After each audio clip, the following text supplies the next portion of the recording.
So I'm really surprised at that. Normally it just kind of goes tick, tick, tick, tick, tick, and you know. Tick, tick, tick, And boom. then, no, not tick, tick, boom, but it just tick, tick, tick. But in this case, I guess tick, tick, tick, boom. I don't know what happened there. We'll take a look at it later and see what I did. Oh, I'm afraid.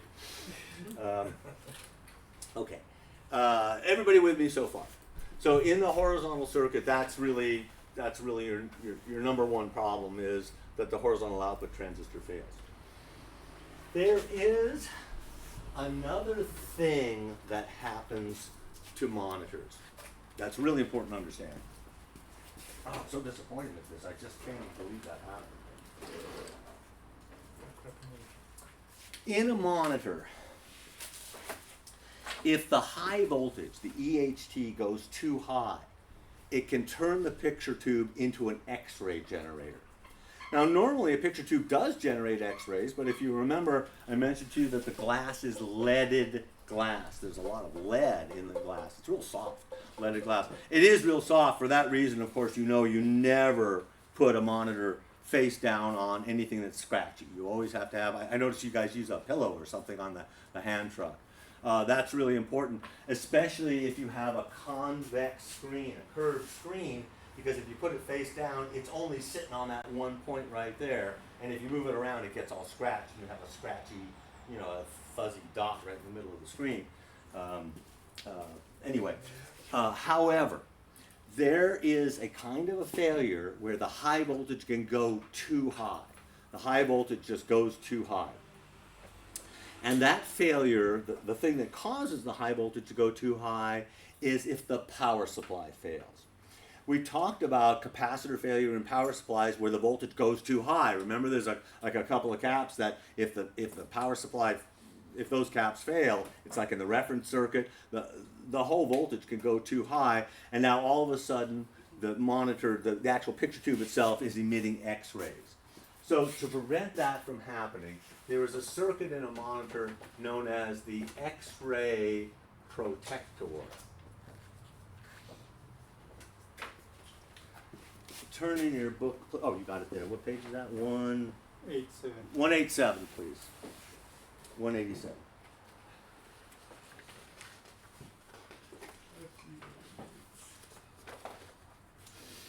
And really the schematic on the next page, 186, is kind of what I want you to see. So there is a circuit in a monitor known as the X-ray protector. It is also referred to as high voltage shutdown. Or it may just be called shutdown, or it may just be called protect, or something like that. But X-ray protector, high voltage shutdown. And what we want to do is we want to somehow tell if the high voltage is going too high so that we can shut the monitor down so we don't X-ray our customers, right? Well, we can't actually measure the high voltage, even though some of us have high voltage probes. The monitor doesn't have a high voltage probe, and really nothing can touch the EHT except the CRT itself. The picture tube itself can touch this, but nothing, especially you, I guess, can touch the high voltage here. So we want to detect the high voltage, which is caused by a bad power supply.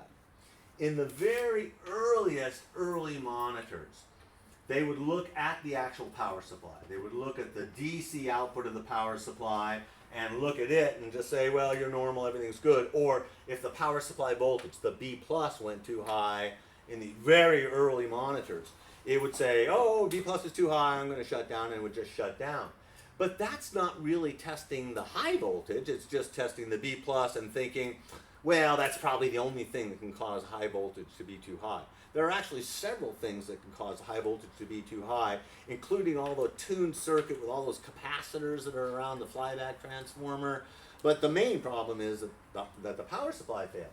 So what they do instead is there is yet another winding on the flyback transformer that is not a power supply but acts like a power supply. We wind a reference winding on the flyback transformer, just like the reference winding we talked about in the switch mode power supply. And that represents what's coming out here. I mean, just for the sake of discussion, let's say that if this was 12 1,000 volts, and it'll be higher than that. This will be like 12 volts, just 1,000 to 1 kind of difference. So this isn't going to power anything. It's just like those flyback derived power supplies we just spent a little time on. It's not going to power anything. We're going to make a reference voltage here that represents what's going on over there. If something is going to make the high voltage go too high here, it's also going to make that go too high for sure. Well, coming out of a transformer, it's AC, right? AC out of a transformer. You can't use AC as a voltage reference. I mean, it's always changing. You can't use it as a reference. So it is rectified by a diode, typically. And again, this is an output. Yes, it's coming out the left-hand side, but it's going to the horizontal oscillator. And a capacitor here. So this makes a power supply that represents what's going on over there. And typically they use our friend the Zener diode. Now remember the way the Zener diode works. Let's say for the sake of discussion, this is a 12 volt Zener diode, like a 1N4742, just a 12 volt Zener diode. Let us say for the sake of discussion that, 12 volt diode. So let us say for the sake of discussion, when everything is working normally, there's nothing wrong with the monitor, the voltage right there will normally be 10 volts. Question, will the Zener diode be conducting or not conducting? What do you think? Do you remember how a Zener works?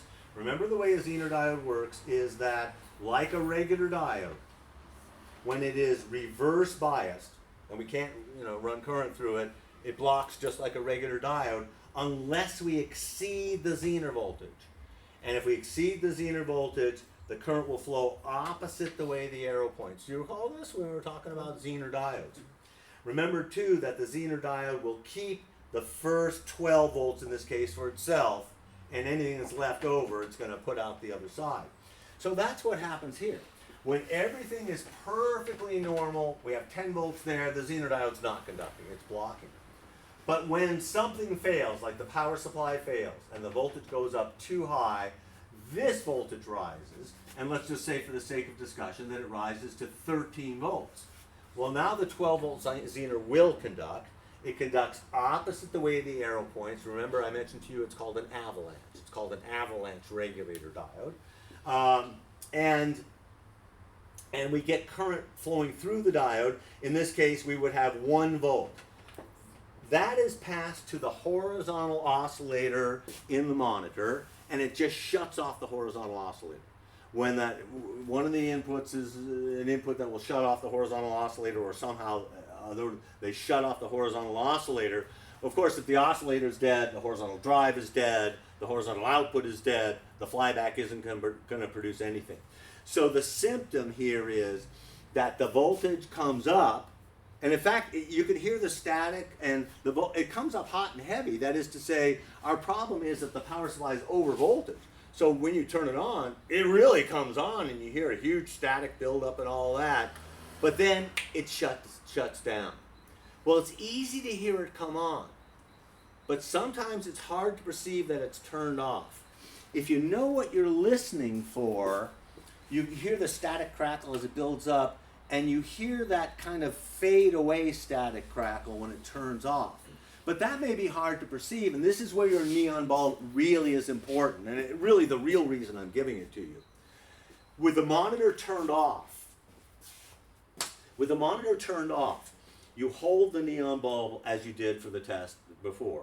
Then you turn the monitor on, looking at the neon bulb as it comes on, and you'll see it flash. You'll just see it flash once. It'll come on and go right off. You have gone into X-ray protection. That's your indicator that you've gone into high voltage shutdown. If you didn't know better, you might say, oh, I have some kind of intermittent problem. It's coming on and going off. I have a bad solder joint. Or I have something wrong with my horizontal circuit. Oh, there's nothing wrong with your horizontal circuit. The problem is really in the power supply. You have a power supply problem where it's gone over voltage.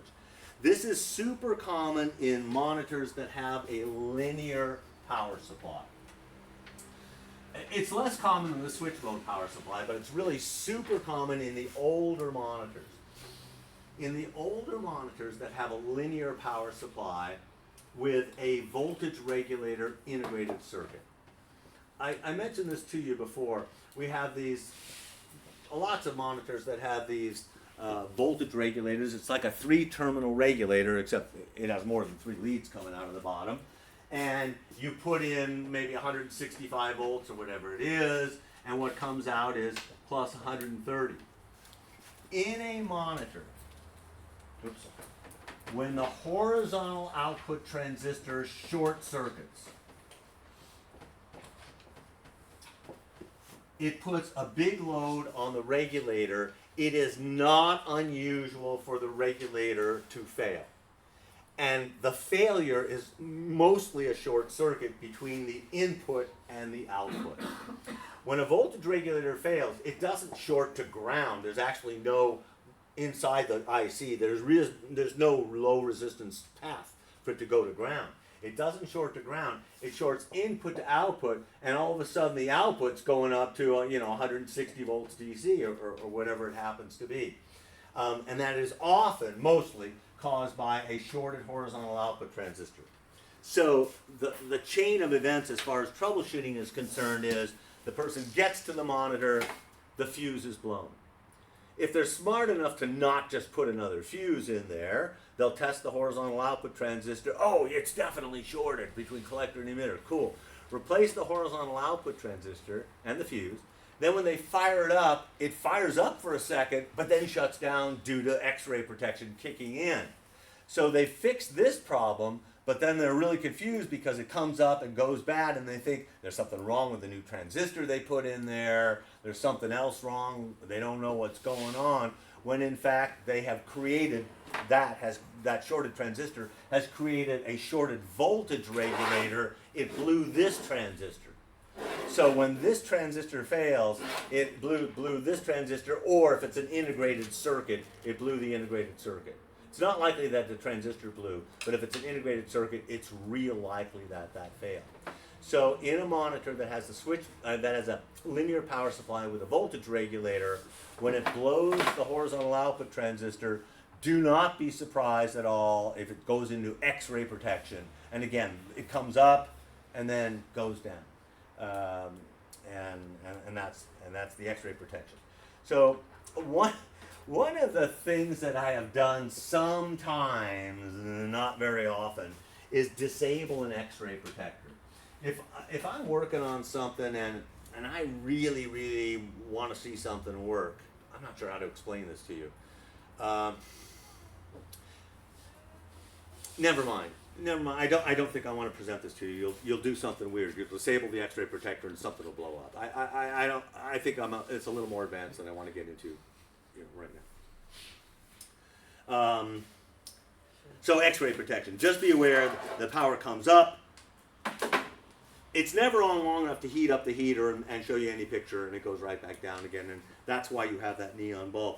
If you need to get a replacement, if it breaks, they're 10 cents a piece. They're like nothing. It's an NE2 neon lamp available anywhere really. So let's take a look at the blanking circuit, because I never really showed you. I want to show it to you, but it's not really an issue. Does the X-ray protector fail? No, because it's never working really. I mean, the whole lifetime of the monitor, the X-ray protector circuit should never activate. Right. So I've never seen it go bad. Never seen it go bad. Hang on, what's that? Blanking. 195, please. 195, 195.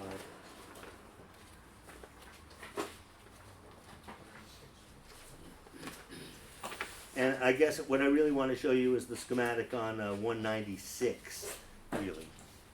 And I'm just going to kind of show you theoretically kind of what a blanking circuit is. There's many different ways to accomplish blanking, and I'm just going to show you one of them.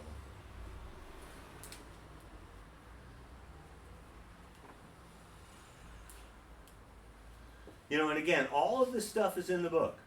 If you don't remember much of what, and I don't expect that you will, I expect that you'll retain maybe 20% of what I've presented to you here today. I really have tried to put everything in the book. Everything, I'm throwing the book at you, as we say. Okay, so this is this is the video circuit that we looked at previously. If you remember, it's the very first video circuit that we looked at where the red, green, and blue come in from the top. This is the red amplifier, this is the green amplifier, this is the blue amplifier. Everybody with me, right? So we went up over this already. Well, if we look over here at the neck board here, these are the 3 video output transistors.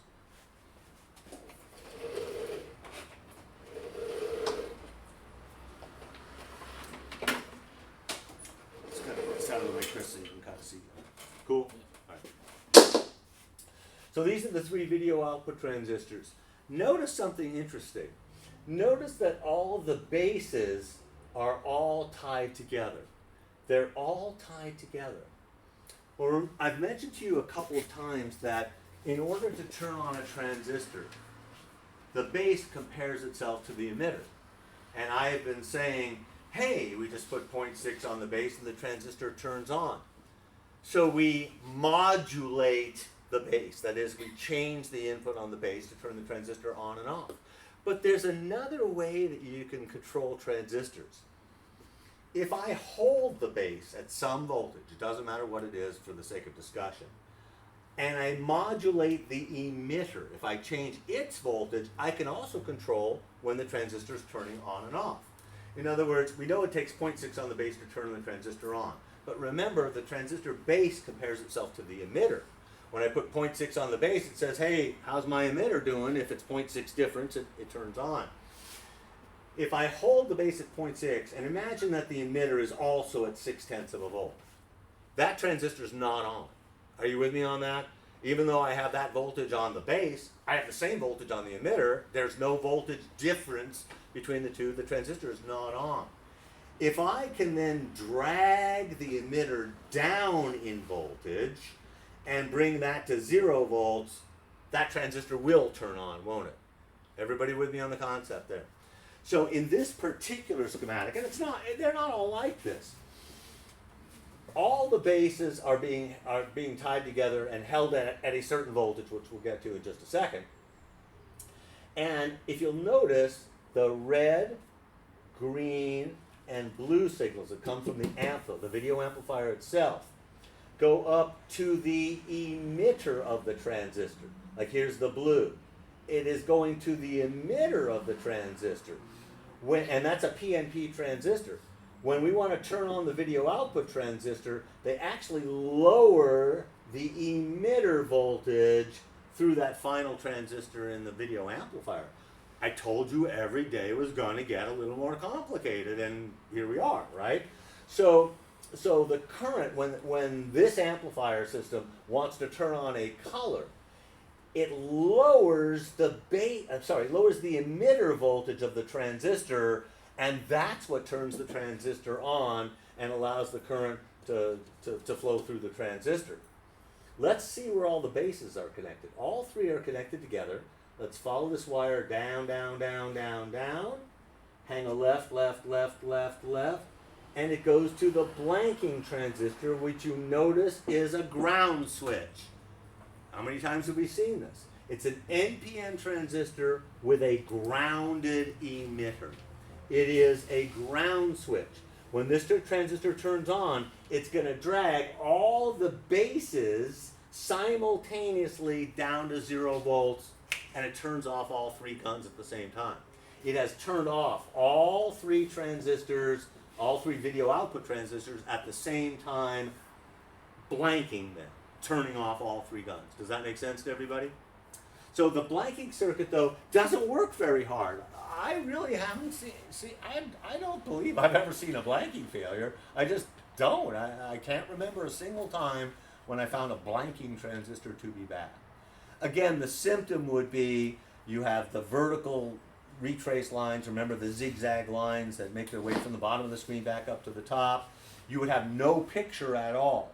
You might see a black screen when you get to the monitor, but the high voltage is on, and that again is where your neon bulb is handy. The screen is black, do I have high voltage? What's going on? You hold the neon bulb to the flyback transformer to see if you have high voltage or not. Oh yes, I have high voltage. I have a glow in the neck. Why isn't this thing working? Let's turn up the screen pot. Remember I mentioned to you that when I get to a monitor that is black on the front, I crank up the screen pot. I mean, honestly, I wouldn't check for high voltage first. The first thing I do is just grab this and turn it up and see, I don't have any brightness. And if it's a blanking failure, when you turn up the screen pot, you will see that you have high voltage and everything, because you'll see something on the screen, no image, no actual image, but just the raster with the retrace lines. So that would be a blank, that's the symptom of blanking. You probably will never see it. You'll probably never, ever see a blanking failure, probably. That makes sense to everybody? Okay. So I think that's about it for monitors. Hasan wanted me to quickly go over LCDs for the sake of you guys that work for him. So I'm not going to spend any real time on LCD monitors, but he wanted me to kind of talk about it. Now, just give me 1 second to do that. Normally, I would set up an entire thing and get one to operate and stuff like that, but I'm just not going to do that this time because you guys didn't want it. It's a CRT monitor class. So, in an LCD monitor, sorry, I guess I should entertain questions. Do you have questions about CRT monitors at this point? Yes. The substitute for the HOP Yes. on one of those packages, would you replace with the Mogadin package somewhere? With a what? With the Mogadin, the TO22 package? You mean the TO220 package? Yeah. Oh no, that would be way too small. You should never change package types. It doesn't exist anymore. If it doesn't exist anymore, somehow you would have to retrofit the kind of transistor that's in this one, the TO218 package or whatever it is, the bigger one. I can't ever see that being successful for you. I can't. I think somehow you have to be able to salvage a horizontal output transistor. I really don't know. I just don't know what you do. I'm a repair guy. I'll tell you though, I'm a repair guy. My concept of what my job is to get something that's broken, change the bad parts, make it work. I'm not a big fan of modification. I don't do a lot of modification. It's not like I couldn't do it, but I'm not an engineer. I'm not a circuit designer. I'm a parts changer. I just throw in new parts until the problem goes away, really. So I don't really know how to answer that question, Phil. I really don't. I just don't. I'm really dying of curiosity what I did to this thing. It should not have behaved that way. It should not have We behaved. also had a question. Yes. The more high-res monitors and then the horizontal deflection circuits. Yes. You mentioned them usually being tuned to a specific frequency. Oh, and that's what the relay clicking is. It's yeah, exactly. But there is also even higher resolution monitors that support a way wider range of inputs. So without a fixed horizontal frequency. So like more high-end PC VGA monitors that go from 31 kilohertz all the way to like 150 kilohertz. Yeah, that's a great question. I mean, his question is, gee whiz, we have all these different resolutions. The horizontal output circuit is tuned. How do we get around the fact that we're going with different frequencies, and so the whole response, we call it reactance, the resistance and stuff, you know, how do we change the tuned circuit so it's properly tuned? So this is where we use MOSFETs. Sometimes they are P-channel MOSFETs. This is one of the only places where I've seen P-channel MOSFETs. Let me see how to draw this. I guess like this. Maybe I'll just draw N-channel MOSFETs because I know how this would work. There is, give me 1 second. It's a lecture I've never given before, so let me just think about how I'm going to do this here. I do know how it works.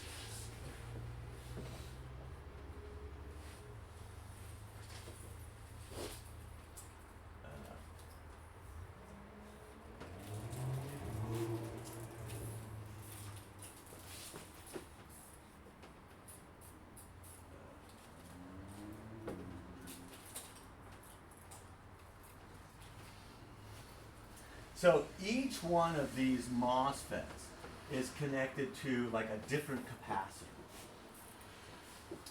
And these guys are connected into the horizontal output circuit somehow. This is not a completely accurate thing. When we want to switch resolutions, under CPU control, there is something that's telling one or two or three of these guys to turn on at a time. And what they're doing is connecting different capacitors in there. Remember that in the tuned circuit, we can tune it by, well, not remember, but I'm telling you now, by the size of the capacitance. We can switch in and out the coils as well, or we can switch in and out the capacitors. So when we're on a low resolution monitor, it probably has all these capacitors switched in. If I turn off one, now I have less capacitance, it's a higher frequency. Turn off the next one, I have less capacitance, it's a higher frequency. So you end up with a bank of MOSFETs that typically are not failure items. They don't really work that hard. They're simply switching in and out the other frequency determining components of the circuit. And in this one, you don't hear the clicking. It just changes resolution. In the very first multi-res monitors, they simply put a relay in. And those first ones, well, they simply put a relay in and click the things in and out. Does that make sense? Yep. Okay. Good question. Really good question, actually. I should probably look it up and see what the actual schematic looks like and show it to you, but I'm not. Any other questions about life, the universe, and everything? 42. 42. See, you already know the answer. All right. Yeah, I was also wondering. Also. This is your last question available, by the way. You've used up your. No, I'm just kidding. Also on the horizontal deflection circuit, Yes. you have the horizontal drive transistor. Why is that being powered by B plus instead of something with lower voltage? I mentioned to you that it could be either. In some cases, in the older machines, we mostly have the B plus power supply. We only have one power supply in the older ones, unless we want to make a flyback derived supply. But we can't have a flyback derived supply because nothing comes out of the flyback until the drive already works, right? The flyback derived power, think about it logically. The flyback derived power supplies don't exist until the horizontal circuit's already working. So I can't use a low voltage flyback derived power supply for this. And so, and again, this goes to the horizontal output circuit. So we use the B plus, and there's a resistor here that cuts it down, a high wattage resistor that kind of cuts it down. But in the newer monitors that have an SMPS, a switch mode power supply over here, we can make a plus 24 or 25 volt DC power supply. That comes up first, and you're correct, they typically do use 25 volts there and a much lower ohm or no resistor at all. Good question. Another good question. That makes sense. Okay, yeah. You know, and again, knowing exactly how the monitor works really helps you understand the kind of things that you're looking for. Any more questions about? Yes, sir. Sounds Jordan. probably silly, but on that schematic Silly. on the screen right there, right now, I noticed that there's 2 pots for every color, except for red, which has only There are one. two. Sorry. 2 pots for every color. Two what for? Potentiometers. Oh.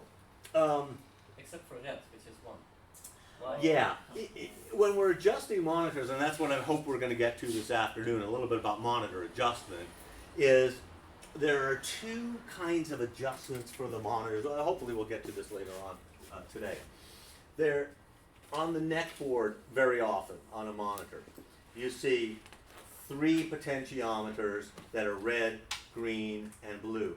And these are known as the cutoffs. It's called the cutoff. And they adjust, as the name implies, they adjust when we stop amplifying, I guess, the signal, or when we cut it off, or when it's working. There are also typically 2 other potentiometers known as the drives. There may be 3, but they're usually just 2. And what the drive control does, the drive control there is controls the gain of the circuit. It controls the amount of amplification, controls how itty-bitty of a signal, in this case coming in the emitter, because it comes in the emitter, compared to, how much signal comes into the emitter let me rephrase that. They control the gain of the amplifier, controlling how itty bitty of a signal will produce how much color over here on the other side. Theoretically, because there's only two, but we have three colors, they fix one with a fixed resistor. In this case, it's like a 100 ohm resistor here. The other ones are potentiometers. Theoretically, if you're an awesome technician, you have an oscilloscope and you set the other two that are adjustable to match the one that is fixed. In the real world, I just eyeball the screen and screw around with it until I get a good looking picture. If you have the drive set too high, you end up with too much contrast, and the image, instead of the crisp raster lines that you want. You guys love this. You love the crisp raster line on a CRT monitor. It's kind of one of the reasons that most of you hate LCD monitors. It's too crisp. You want to be able to see the raster line, but you don't want it to be real blocky looking. Anyway, if you have the gain set too high, the drives as they're called, instead of a nice clean line, you end up with something they call blooming, which I don't think is a correct term, but they call it blooming. It makes the image a little wider. You're hitting the phosphors with too much energy, and the energy kind of spills off to the edges of it and kind of makes it look fuzzy. This afternoon after lunch, we'll do some actual adjustments, and I'll kind of show you how that works.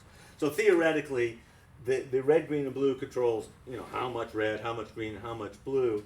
The two drives, theoretically, you're supposed to actually technically match the two drives to the one that's fixed. However, the guns have different, at this age, the guns are emitting differently, and I throw that out the window, honestly. I mean, there are definitely ways you're supposed to adjust a monitor, including setting G2.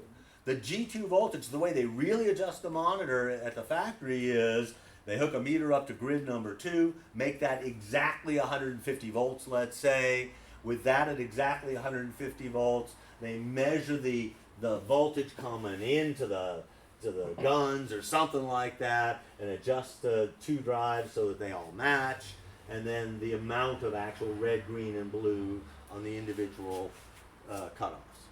Hopefully we'll see this afternoon. I've never done it that way, just to let you know. I've been to monitor factories and watched them do it a bunch of times. I could do it. I don't care. I just want the picture to look good. It's not a television.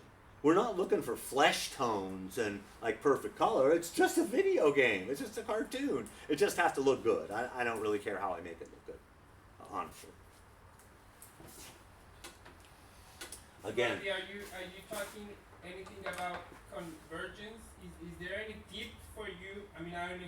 Oh, that's a really good. That's a really good question. That is always impossible to get the convergence. You are not alone. You are not alone. I guess I should mention convergence. Let's look into those. I think that's a wise question.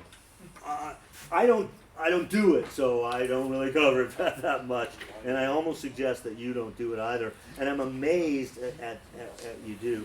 I guess it's probably swapping picture tubes. Wait a minute. Hang on.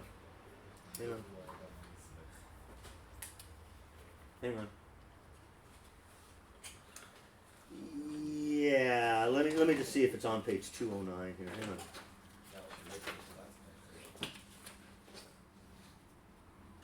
Oh, I also didn't mention degaussing. Let me go back for a second. Turn to 207. Turn to 207, please. Page 207. Sorry, I'm getting a little ahead of myself here. I'm not done at all. I have a lot to talk about.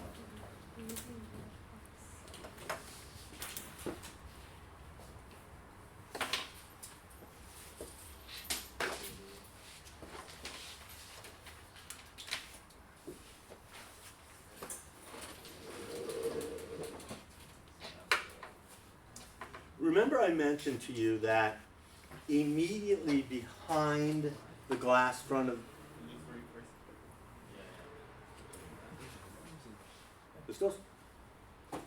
Immediately behind the glass front of the picture tube, there's the shadow mask. Remember we talked about that? I showed you a picture of it. It's really a screen full of holes. And it actually, they spray, when they apply the phosphor coating to the inside of the glass, they actually spray it through the shadow mask. That shadow mask is dedicated to that one monitor. They do it individually. They snap the shadow mask in, spray the red phosphor on there. Snap the shadow mask out, wash it off, snap it back in, spray the green phosphor on it. To wash off the shadow mask, put it back in, spray the blue phosphor. I'm not totally sure how the procedure actually works. Well, that is, it's made of tin, I think. It can become magnetized. It can become magnetized if some kid knows that and comes into your arcade with a magnet and holds it against the screen. Ooh, it makes all kinds of funny colors. But it can become magnetized just from the magnetic field of the Earth. And really, the closer you are to the magnetic field, the more profound that is. The magnetic North Pole, for example, is in Canada. It's in like Baffin Bay, Canada or something. And you may have noticed this. If you have a game that's turned on and you rotate the game, the colors shift. I have a demonstration I could do if I had a monitor here. I just don't. The colors shift, and that's because you're intersecting the magnetic lines of the Earth in a different direction, and it shifts all the colors. So to prevent that from happening, as you know, there is a demagnetizing coil that surrounds the picture tube, and it's called the degaussing coil. It's called the degaussing coil. It's just a coil of wire, and the degaussing coil comes on automatically whenever you first turn the monitor on from a cold start. Oops, sorry. Let's get to this, so I'm gonna hang up.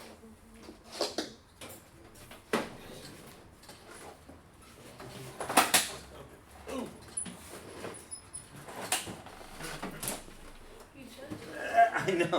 Oh, I'm sorry. All right. So the degaussing coil comes on whenever you first turn the monitor on from a cold start only. In other words, if the monitor was on and it turned the game off and turned it right back on again, it wouldn't function. It takes about 10 or 15 minutes for a certain part to cool down. And that part is a part called a thermistor. A thermistor. Thermos from the Greek word meaning heat, ister meaning ester, I guess, like resistor, a thermal resistor. A thermistor is a resistor whose resistance changes depending on the temperature. There are two types of thermistors that exist. And you'll actually see both. It's not a failure item, so I didn't really point it out, but there are two types of thermistors that exist. One type is known as an NTC thermistor.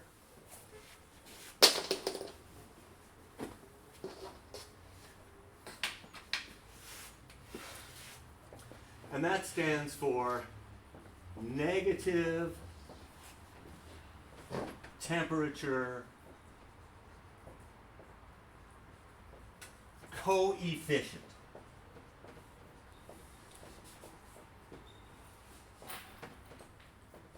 Negative temperature coefficient.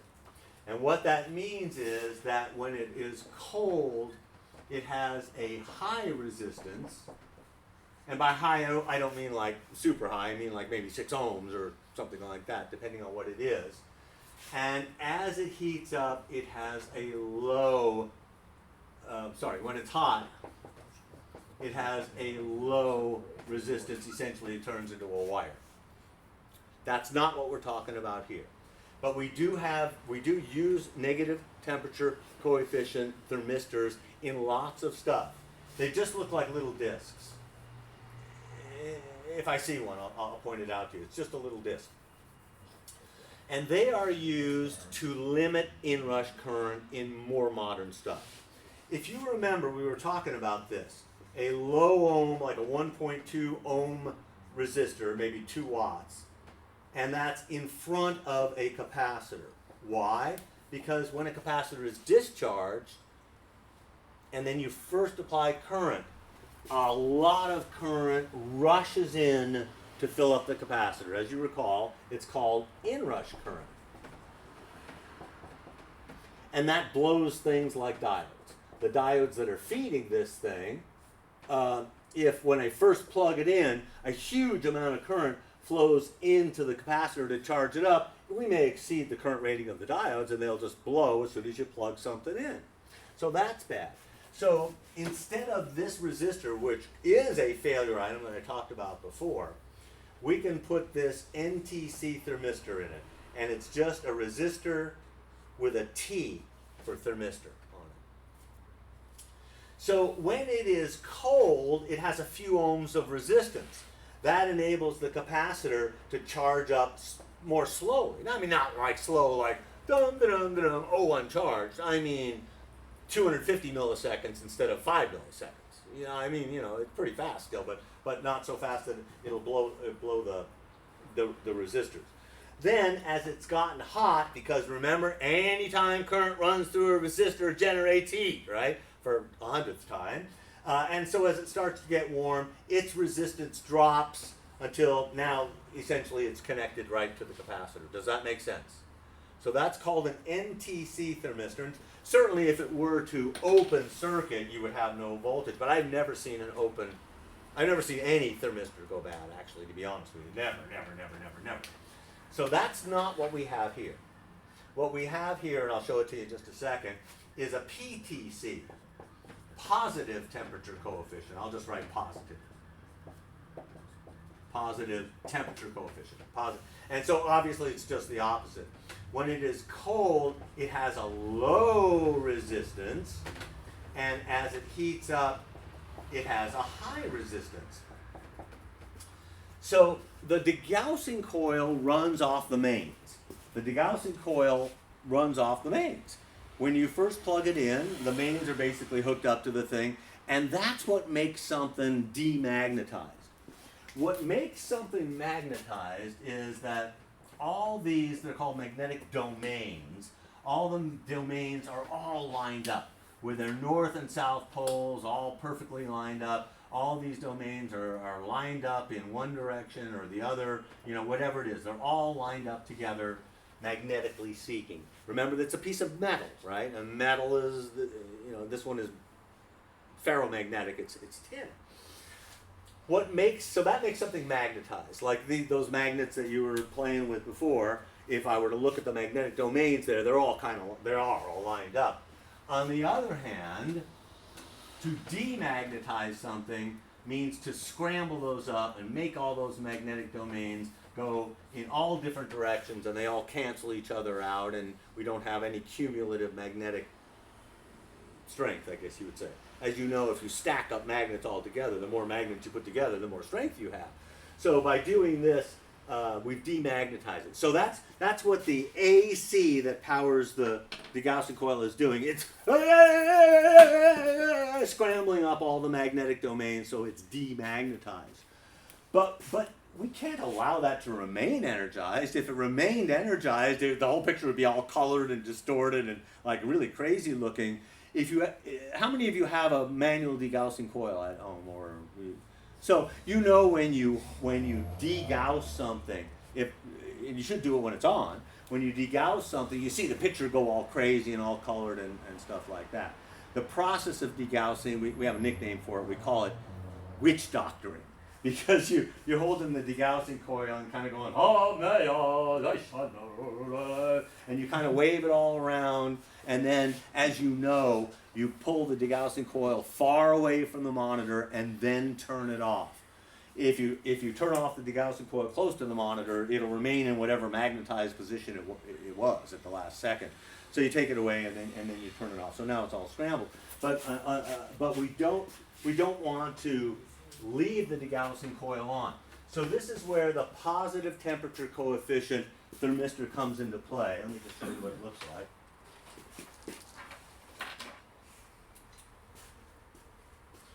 So here's where the mains comes in, obviously there. So not sure why it has two. That's pretty interesting. It's these square boxes down here.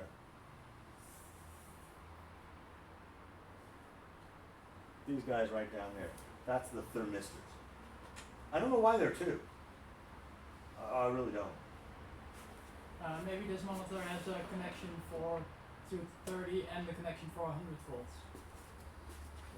Oh, perhaps. Perhaps you're right. Yeah, I'm really unfamiliar with the Sanwa monitor. I just am. All right. So the circuit kind of looks like this. Here's the mains coming in. Always goes through a fuse. Then it goes through the PTC, positive temperature coefficient thermistor, and then to the degaussing coil itself, and like that. So when you first plug it in, that's cold, and current flows through the degaussing coil, descrambling the picture, and then in like a second, 1 second, now current running through the thermistor, of course, has heated it up. Now it has a high resistance, and it chokes off the voltage to the degaussing coil. Does that make sense so far? However, we have to keep that hot. We have to keep that thing hot. So there's actually another little connection in here, and I'm pretty sure it's a resistor that's inside the thermistor that just acts as a heater to keep the thing warm. And for that reason, it doesn't work when you first just turn it off and turn it back on again. You have to allow about 10 or 15 minutes for the thermistor, or thermistors, I guess, to cool down before it works again. You're not going to wait that long, so you're going to use your manual degaussing coil to just degauss it in whatever position it's in.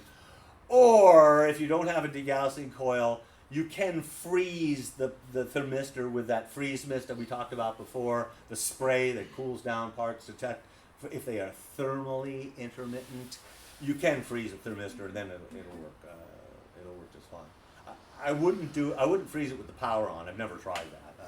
I would just turn the power off, freeze it, turn it back on, and see it work. And I know that works.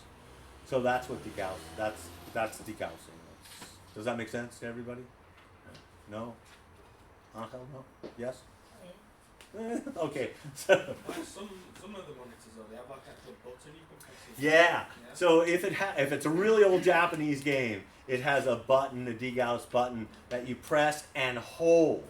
You press and hold it until you see the screen clear again, and then you're done with it. You know, and at that point the thermistor will cool down when you let go of the button. Before they invented the thing with the heater resistor in it, that's the way they handled it. Had to disconnect the power from the coil completely. They just had a push button that you would use to energize it. Make sense? Everybody okay? All right. I'm sure there's something else I've forgotten. I mean, we still have a number of hours to go in the afternoon, and as we play around with this stuff, and I'm dying to tear into this thing. I just can't wait to see what I did to it. In one hand, I'm really embarrassed. That definitely it's a great demonstration. And if you didn't hear the ticking, it's because it wasn't making ticking. Apparently, it ticked once or twice, or a bunch of times, and then all of a sudden it failed. So why? I don't know. I'll find out. I hope I'll find out anyway. So, I tell you what. Why don't you take a little break? Let me set up for LCDs. I mean, Hasan, our host, asked me to do it, and I really want to comply. So, give me 10 minutes to set it up. Take a little break right now, and let me set up the demonstration.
So I'm so pleased with. So we got some feedback from somebody watching. Jorn? Jeroen. Jorn. I'm sorry. Forgive me. Thank you for your input. And he mentions, or he or she, I guess. And Richard he- as well. He's constantly watching. Oh well, thank you, those of you at home that are watching. I really appreciate it. This is the first time I've done anything like this, and it's fascinating that you guys are at home really following. Don't you have something better to do? But it's okay. It's Sunday. You should be at the beach or something. If you have a beach, maybe you don't.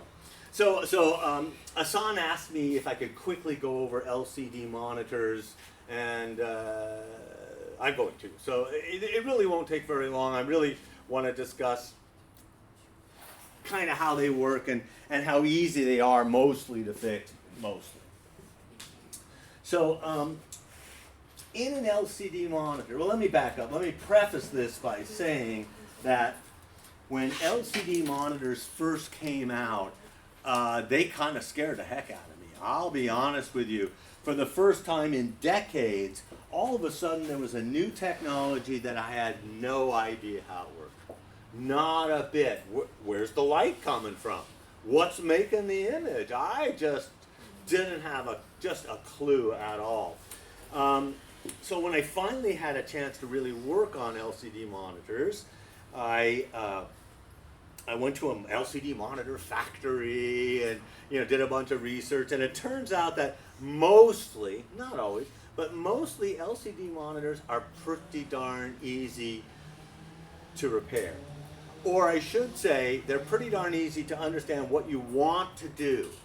Actually doing it takes a little bit of practice. So here's the deal. In an LCD monitor, the light that you see, the light that hits your eyeballs, comes from just a backlight. It just comes from a backlight like this.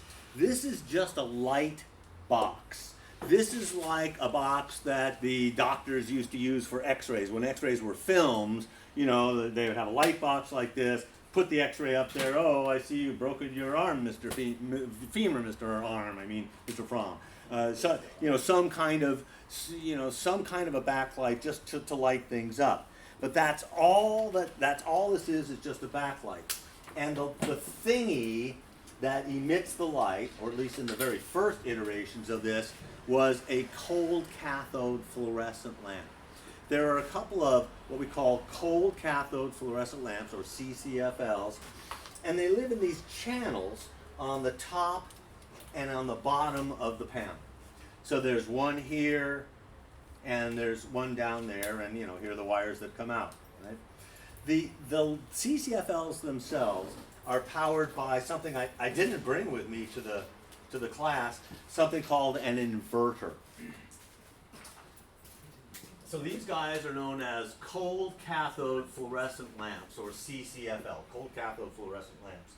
Well, if you're familiar with the way regular fluorescent lamps work, the old-fashioned kind, they had a filament or a coil wire in each side, like so.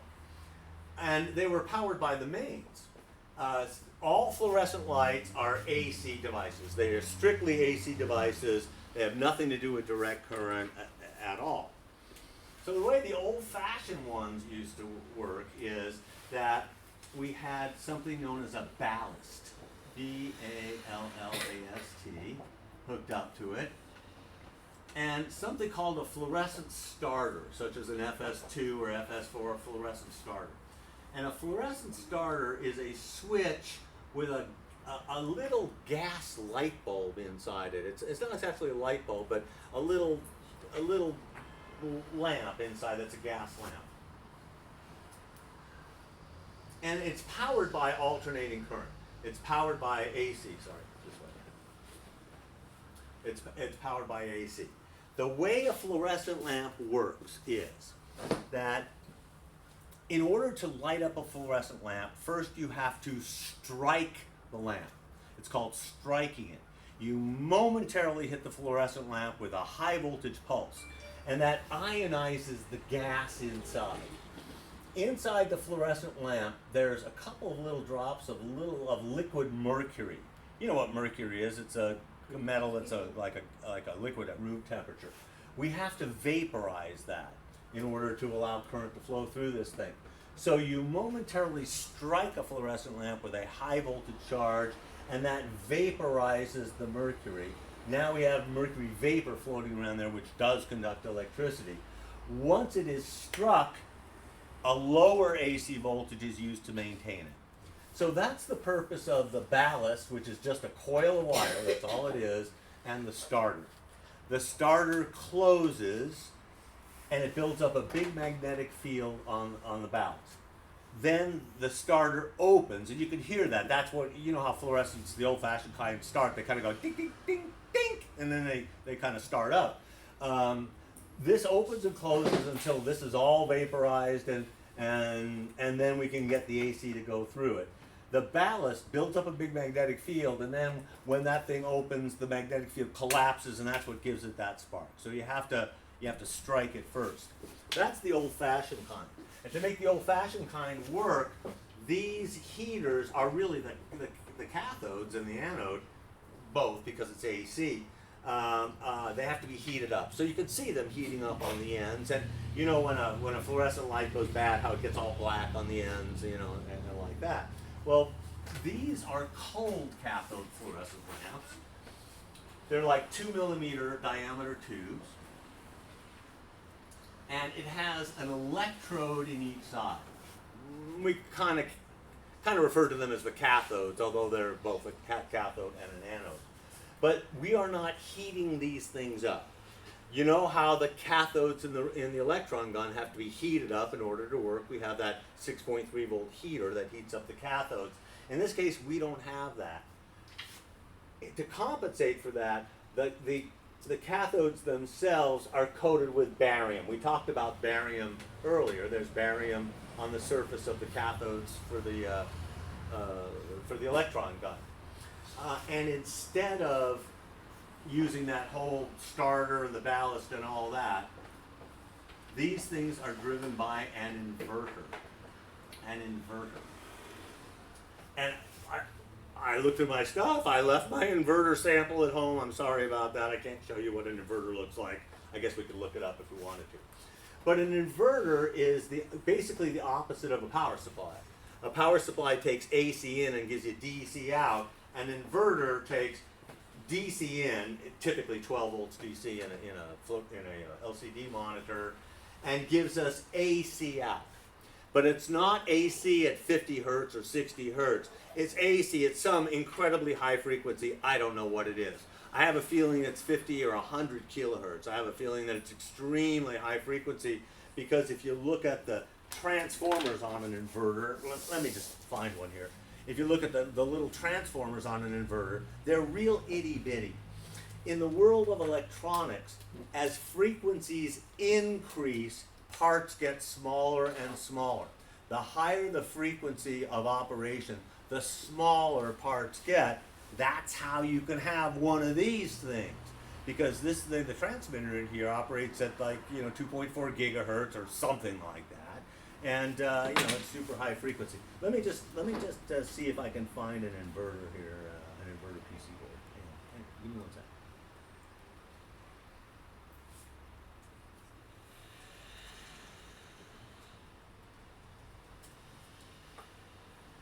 Oh, sure.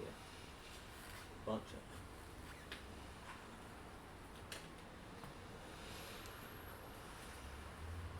Let me find a pretty one. That's a pretty one.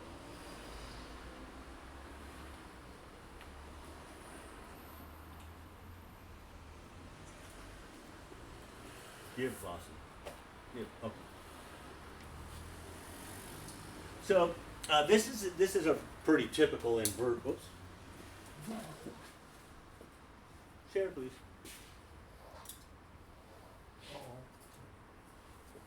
What? I reject your cookies. Go away with your cookies.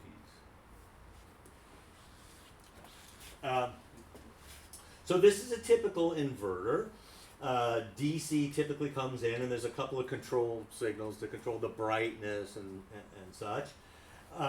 There's some kind of control circuitry here that's like an integrated circuit that controls the whole thing, and some MOSFETs. These little packages that you see here are actually MOSFETs. I don't have the thing to show you, but there they are. MOSFETs come in all kinds of different packages. They can be an individual MOSFET that looks just like a transistor, or it can be this itty bitty little 8-pin package here. So it's actually probably two MOSFETs. There's two MOSFETs in that one package. And this is almost exactly like the switch mode power supply that we've already looked at with the transformer and the MOSFET, like that. This is the transformer. So they're real itty bitty little transformers. So they must, and a ferrite core, not a failure item. So they must be operating at a pretty high frequency. I don't know what the frequency is, but the voltage is pretty high. It takes about 1,000 volts or so to operate a CCFL. It really depends on the size of it. The smaller it is, the less voltage it takes. If you get a really long one, it takes higher voltage. Some are straight like this, and if you look at some of your larger, older monitors, they have U-shaped CCFLs like that, and that, you know, that might take 1,200 volts or something. I've never measured it, and you really can't measure it. The inverter, the amount of current provided by the inverter is really, really low. If you were to try to measure it, even if you had a meter that can measure the 1,200 volts or whatever it is, as soon as you connect the meter to the DC out to the AC output of the inverter, it swamps the inverter. It puts an extra load on the inverter, and it also has over current protection, and it just shuts itself down. So I've never measured it. You know, I'm told that it's around 1,000 volts. I don't really care. I just don't really care at all. But these do have OCP, and if you have an LCD, one of the symptoms of bad lamps is that as these fluorescent lamps age over time, they draw more and more current. At one point, they draw so much current that they shut off the inverter. It's not at all unusual to energize an old LCD monitor and have it come up for like 1 second and then shut down. If it comes up for 1 second and you see something on the screen and then shuts down, the chances are pretty good that your CCFLs are really aged and on their way out. Another visual clue that you can get, if the LCD, if the fluorescent light is on long enough for it to emit some light and you to see it, the light turns pink. It turns warm, some sort of warm shade, a pink, salmon, orangey sort of color. Hey, you guys know what orange is here in this country, right? You know, it's supposed to be pure white. It's supposed to be beautiful white, maybe even bluish white. You know, high Kelvin temperature. But as it starts to turn orange and stuff, as it ages, it starts to draw more and more current and just shuts off the inverter. Well, we don't replace these anymore at all. We've stopped in the casino industry, and I remember I mentioned I also do that. We stopped replacing these a long time ago. These panels were not really designed to be repairable. They're really they're a commodity. These are designed to be disposable. I mentioned to you, especially in Japan, where something doesn't work, they throw it away and get a new one. But it's real easy, typically, to remove these channels. Typically, you just unscrew one screw, and maybe over here, and just kind of pull the channel out like that. Sometimes that's easier said than done, but typically you can remove it. It's putting it back in that's the problem. So we've been replacing in the casino industry CCFLs for a long time, and even repairing inverters mostly by replacing MOSFETs. When the MOSFET fails, it's easy to detect that it's shorted and just stick a new MOSFET in and away you go. But thankfully, these have now been replaced with LED strips. Thank goodness. Now, Hasan gave me a bunch of tubes of LED strips here that are specific for one game. They're specific for one game. The kind of LED strips that I use or we use in the casino industry are adjustable for length. I don't think this one is, but this one is adjustable. You can chop it to any length that you want. So it could be anything from like a 15-inch monitor up to a 22-inch monitor or something like that. I really don't know where he gets these things, but it would be nuts to try to replace a CCFL when you can just replace it with an LED strip. The LED strips just work off of 12 volts. So when we replace the CCFL with an LED strip, we eliminate the inverter. In the casino industry, it's pretty neat because in the casino industry has multiples of everything. If you've ever been to a casino, they have banks and banks of the same kind of game over and over again. So you end up with a spare part. Every time you replace it with LED strips, you end up with an extra, a kind of a spare inverter. For you guys, you're just going to take the inverter out and I suppose throw it in the junk pile. I wouldn't throw it away. I don't throw anything away mostly. I think a good shop runs on junk. I really do. I really think that a shop runs on junk, and I mean, I don't keep things like chassis and stuff like that, but boards and stuff, I definitely keep. Anyway, so so repairing, if the backlight goes bad on the LCD panel, you really don't have to buy a whole new panel. You typically just have to replace the LEDs, unscrew them, pull out the CCFL, stick in the new one, and you have to find some place to pick off the 12 volts somewhere. I mean, as long as we're talking about LCD monitors, I'm going to show you, I'm going to give you the whole lecture. It doesn't take me very long to do it. And I'll show you where you pick off the 12 volts for that.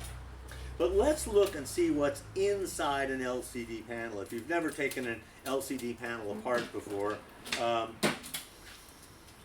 if you've never taken one apart previously, I will warn you that you are going to destroy, very likely destroy, the first few panels you open.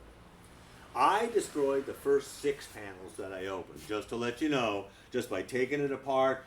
In that case, it was CCFLs, broke the CCFLs, broke other stuff.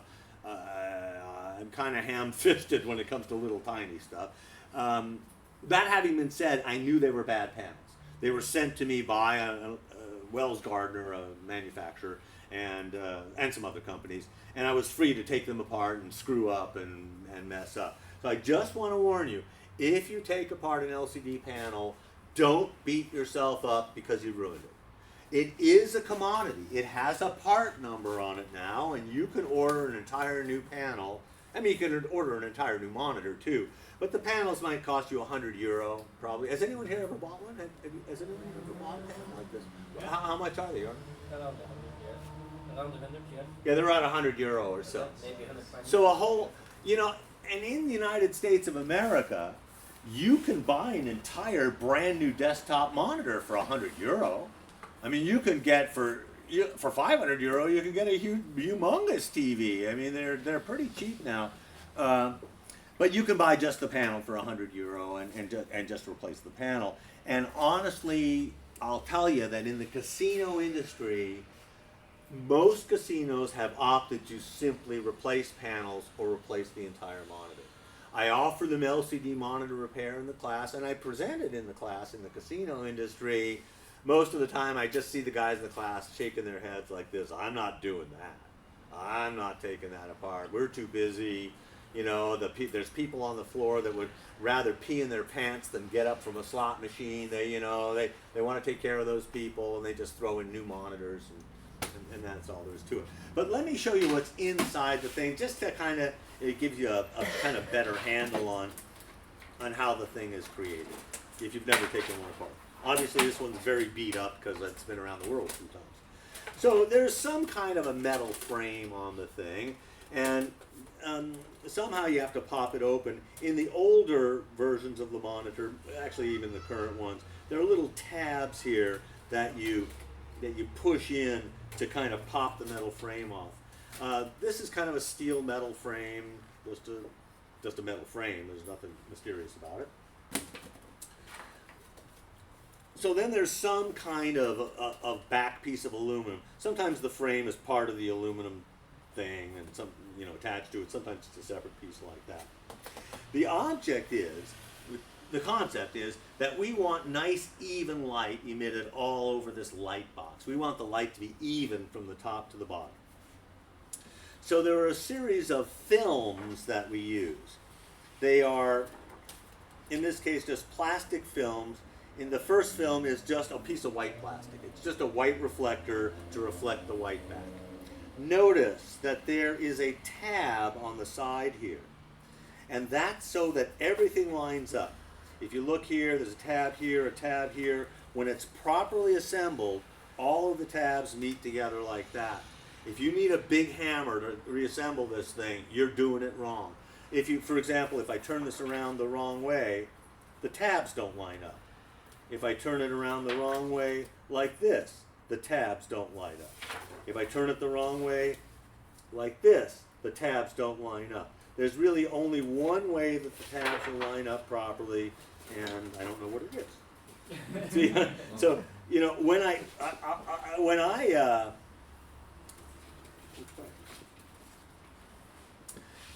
open a panel, what did I do here?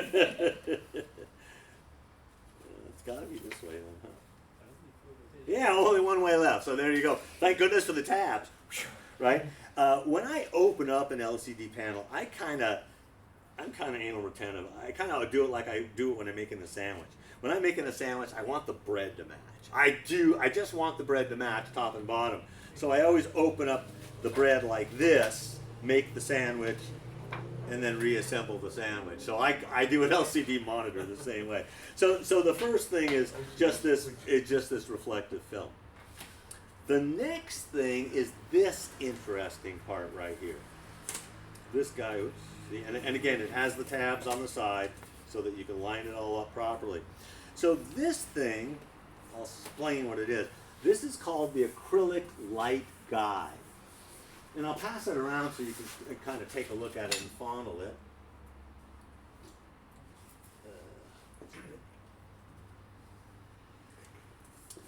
It's just a piece of acrylic plastic, plexiglass, but it has a bunch of little tiny dots on it. Let me just show you what the dots look like. Let's see if we can. There, you can kind of. Let me give it a better. Give it a nice black back. No, just our I saw it for a second. There we go. Come on, Randy. There we go. There's a bunch of little itty bitty dots. Sorry, Chris, can you see those on the left-hand side? All right. And notice something interesting.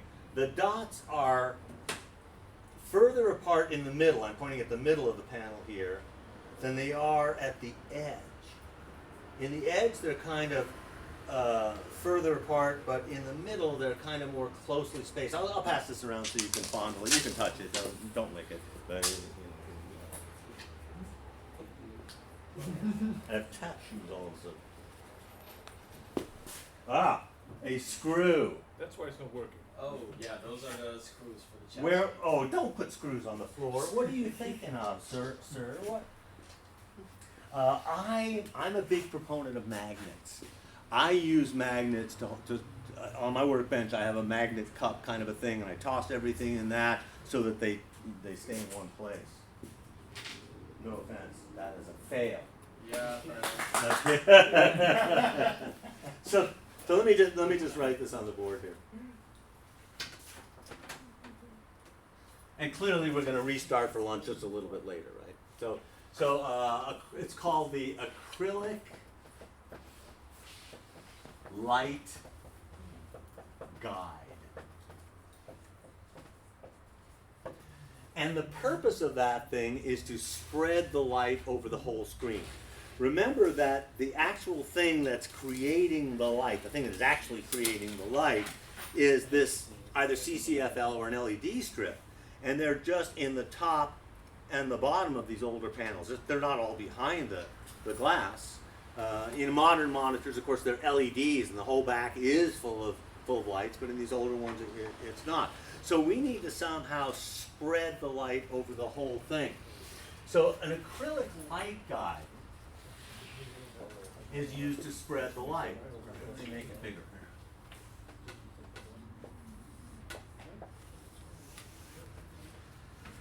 Those little dots that you see on the screen are actually tiny little microscopic prisms. They're actually little prisms.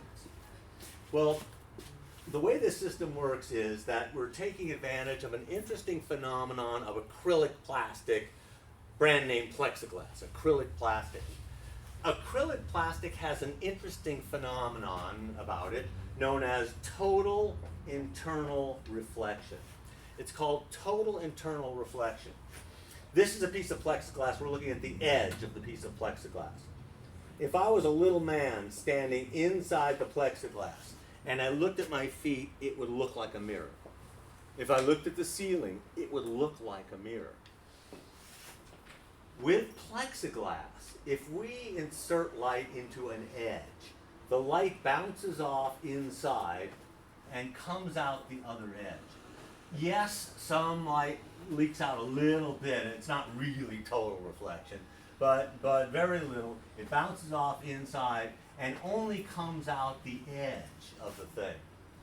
Well, those things are little microscopic prisms. So here's a piece of plexiglass from the edge. Here's your eyeball. You're looking at the piece of plexiglass. Right? So those are tiny little prisms. When you make a prism, you make two additional edges. So in this case, we put light in both edges, top and bottom edge, and the light bounces off inside. And when it hits the edge of the prism, it refracts the light. It not reflect, but refract the light. As you know, to refract the light means to change the direction of it. You're not reflecting it, you are refracting it. It's refraction. So that refracts the light and shoots it out toward you when you're looking at it. So the whole idea is the light bounces off inside, hits the prism shoots the light up to your eyeballs. Right? So that's what that thing is for. It's called the acrylic light guide. Obviously, it's not a failure item. It's just a piece of plexiglass. Where'd it go? Yeah. Oh, thank you. Right. So that's the next thing. So we have the aluminum back. We have the acrylic light guide. And again, you know, if the tabs don't light up, you don't have it on there right. Oops, I don't think I do. No, that's not right. I can never, you know, and really, it's a good thing I have these tabs. It really is. So the next thing is that. The next thing, the next piece of something in the stack is just a piece of frosted plastic. This is just plastic. It's frosted, like frosted glass, but it's frosted plastic. We don't want to see those little dots. You don't want to be looking at an image and see the background will have a bunch of little dots in it. So this just smooths out the light. It diffuses the light. It's a diffusion filter. Right. So that's the next thing. And the next thing is this weird thing. Hang on. Make sure I show this to you correctly. Yeah. So the next thing is this weird thing. Hey, maybe somebody in the audience at home knows what this is really called. I don't know specifically what this is called. It may be referred to as a collimating film. It is not a polarizing film. Somebody is hopping on their keyboard right now going, Randy, it's a polarizing film. It is not a polarizing film. It is, I don't know what it's called. But if you can kind of look at it, you see it has some sort of weird optical property. If you look at it, you kind of see like rainbows and unicorns in it, and you know, like it has some kind of weird optical property. And the best way for me to describe kind of what this does is to show you this. Just draw a little cross on the screen. Isn't that the weirdest thing you've ever seen? I mean, all of a sudden, can you see that there are two crosses here? Can you perceive? You can't perceive that? Oh yeah. Do you see it now? Come up here and look.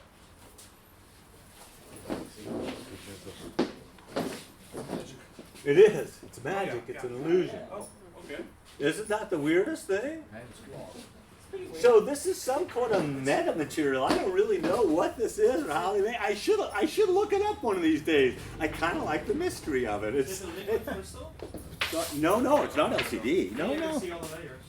Yeah, no, it's not. That's not what this is. Okay. One of those films is. Does it have a name? This is It would be. It would be after the acrylic light guide. Brightness enhancement film. Brightness enhancement film. That's what they probably call it. Thank you. That makes sense. That makes sense because that is. Two of them. Yes, because that is precisely what it's doing. So I know that. Yes, thank you very much, Lillian. I appreciate that a lot. Brightness, and I should have just done that. Now you've ruined the magic for me. Gee whiz, come on. Magical brightness enhancement. Magical brightness enhancement filter. Okay, so here's the story behind that. It's pretty interesting. We are not snails. We don't have eyeballs up here. So isn't it stupid for a monitor to send light above our head when we're not going to perceive it? Yes, it is. That's all that light, just we're not seeing it. You don't have eyeballs in your knees, so it's stupid to send light down there. So what the magical brightness enhancement filter does is takes that divergent light, and it's really a combiner, and brings it back down. We're looking at it the opposite way. We're looking at it as it splits up, but it really takes the top and bottom and narrows it down so that all the light goes straight ahead. Now this particular monitor was given to me by a monitor manufacturing company. Oh, I didn't bring the other film. I was gonna show you something exciting. I didn't bring the other film. You've probably heard of privacy screens. You know when you go to a bank machine, an ATM machine, if you stand off to the side, how it goes black? There's this film I just showed you is the enhancement film this way. But there's another one that does it this way. And when that film is installed, it brings the brightness in to narrow right in front of you so that there's no light going this way or this way. So if you step off to the side, you can see how that turns all black. In this case, it's not that, it's just doing that, and I must have left that other film at home. Right. So anyway, so it has the magical brightness enhancement film, and then following that there is another piece of frosted paper, or frosted plastic I should say, and that's basically the stack. So the lights are on the top and the bottom, and this stack of things, the acrylic light guide and the brightness enhancement film and all that, are there to make a nice even light over the whole surface. It's not at all unusual to lose one of the lamps, but you can still see that the monitor is working okie dokie. It's just a little brighter on one half than the other, but that's really all there is to it. That's what makes this light box. So you can see it's not very complicated. There's nothing magical. Well, there is as a magical film, but there's nothing to fix in this part of it. And the only thing that really fails is the CCFLs in the older ones, and we're never going to replace those. We're just going to use the 12-volt LED strip instead. So that's all that is. And the way an LCD monitor works is that it takes advantage of a very interesting we're just running a little late, Hasan. It is just Dutch meatballs and hot dogs. I just wanted to let you know. Okay. It'll stay hot for 5 minutes probably, Yeah, huh? of course. Okay. Right. The way the LCD panel itself works, it takes. Well, you know what? Let's just eat lunch, and we'll finish that up after lunch. Let's take a quick lunch.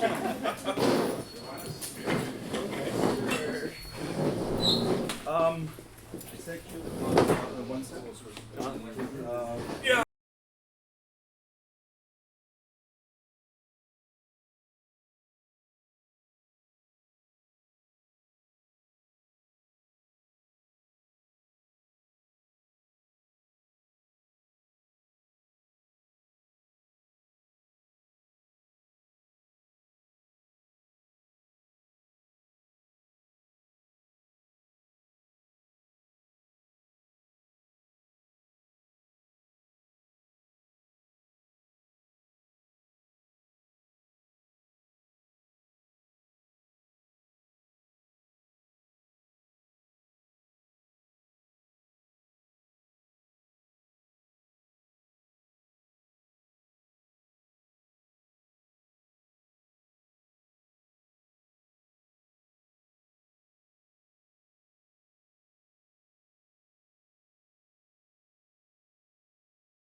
I mean, this is a pretty much a once in a lifetime event, you know. So, Oh, yeah.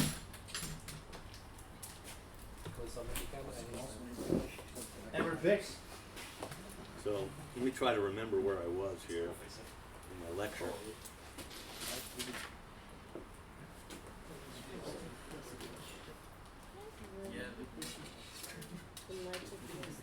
Can't believe that thing can be soldered and I can't.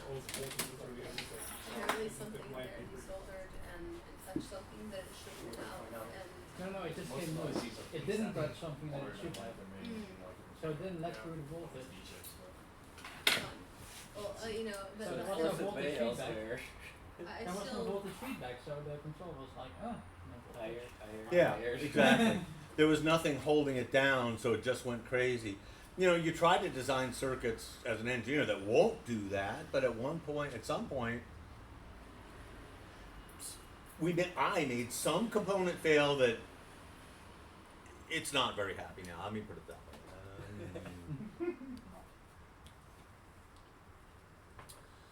Okay.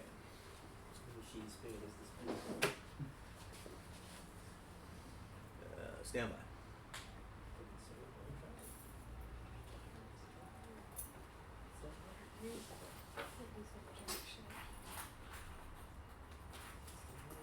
So you don't have this article in your book. This is an article on LCD monitors that is from my casino work, and it's just not part of your book there. So, you know, we talked a little bit about, you know, what's inside it and the lamps and replacing the lamps and the inverter and the backlights. There's the backlights as they're on. I have this cool thing that I didn't bring with me. I'm just such an idiot. I was trying to lighten my load because I was over 50 pounds and I'm only allowed 50 pounds. And I took my test inverter out and threw it away. So you guys probably don't really need this, but I have this test inverter that's real handy because it works off of 110 volts. It's a piezoelectric inverter. It's a super cool piece of test equipment. I'm not saying you have to look for it or even get one. You can make your own CCFL tester just by grabbing an inverter, giving it 12 volts and hooking it up. But there's no reason for you to do that because you are never ever going to have to test the CCFLs because you're just going to replace them with LEDs. So what I'm going to show you over here is the actual board itself.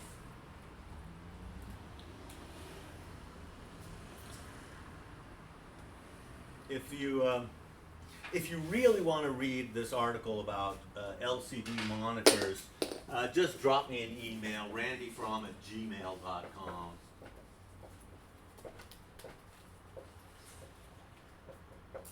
Or you want to discuss anything, or if you have any question or suggestion or anything, feel free to contact me.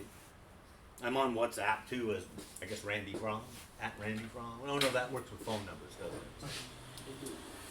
All right.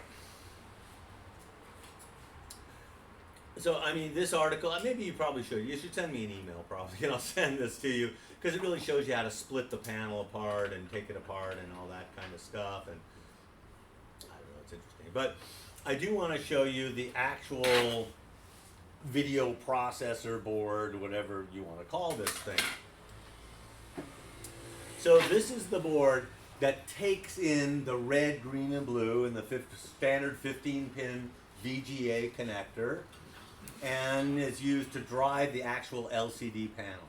As you may or may not know, there's like a ribbon cable that connects the panel, the actual LCD panel itself, to this board right here, which is referred to as, by many people, as the A to D board.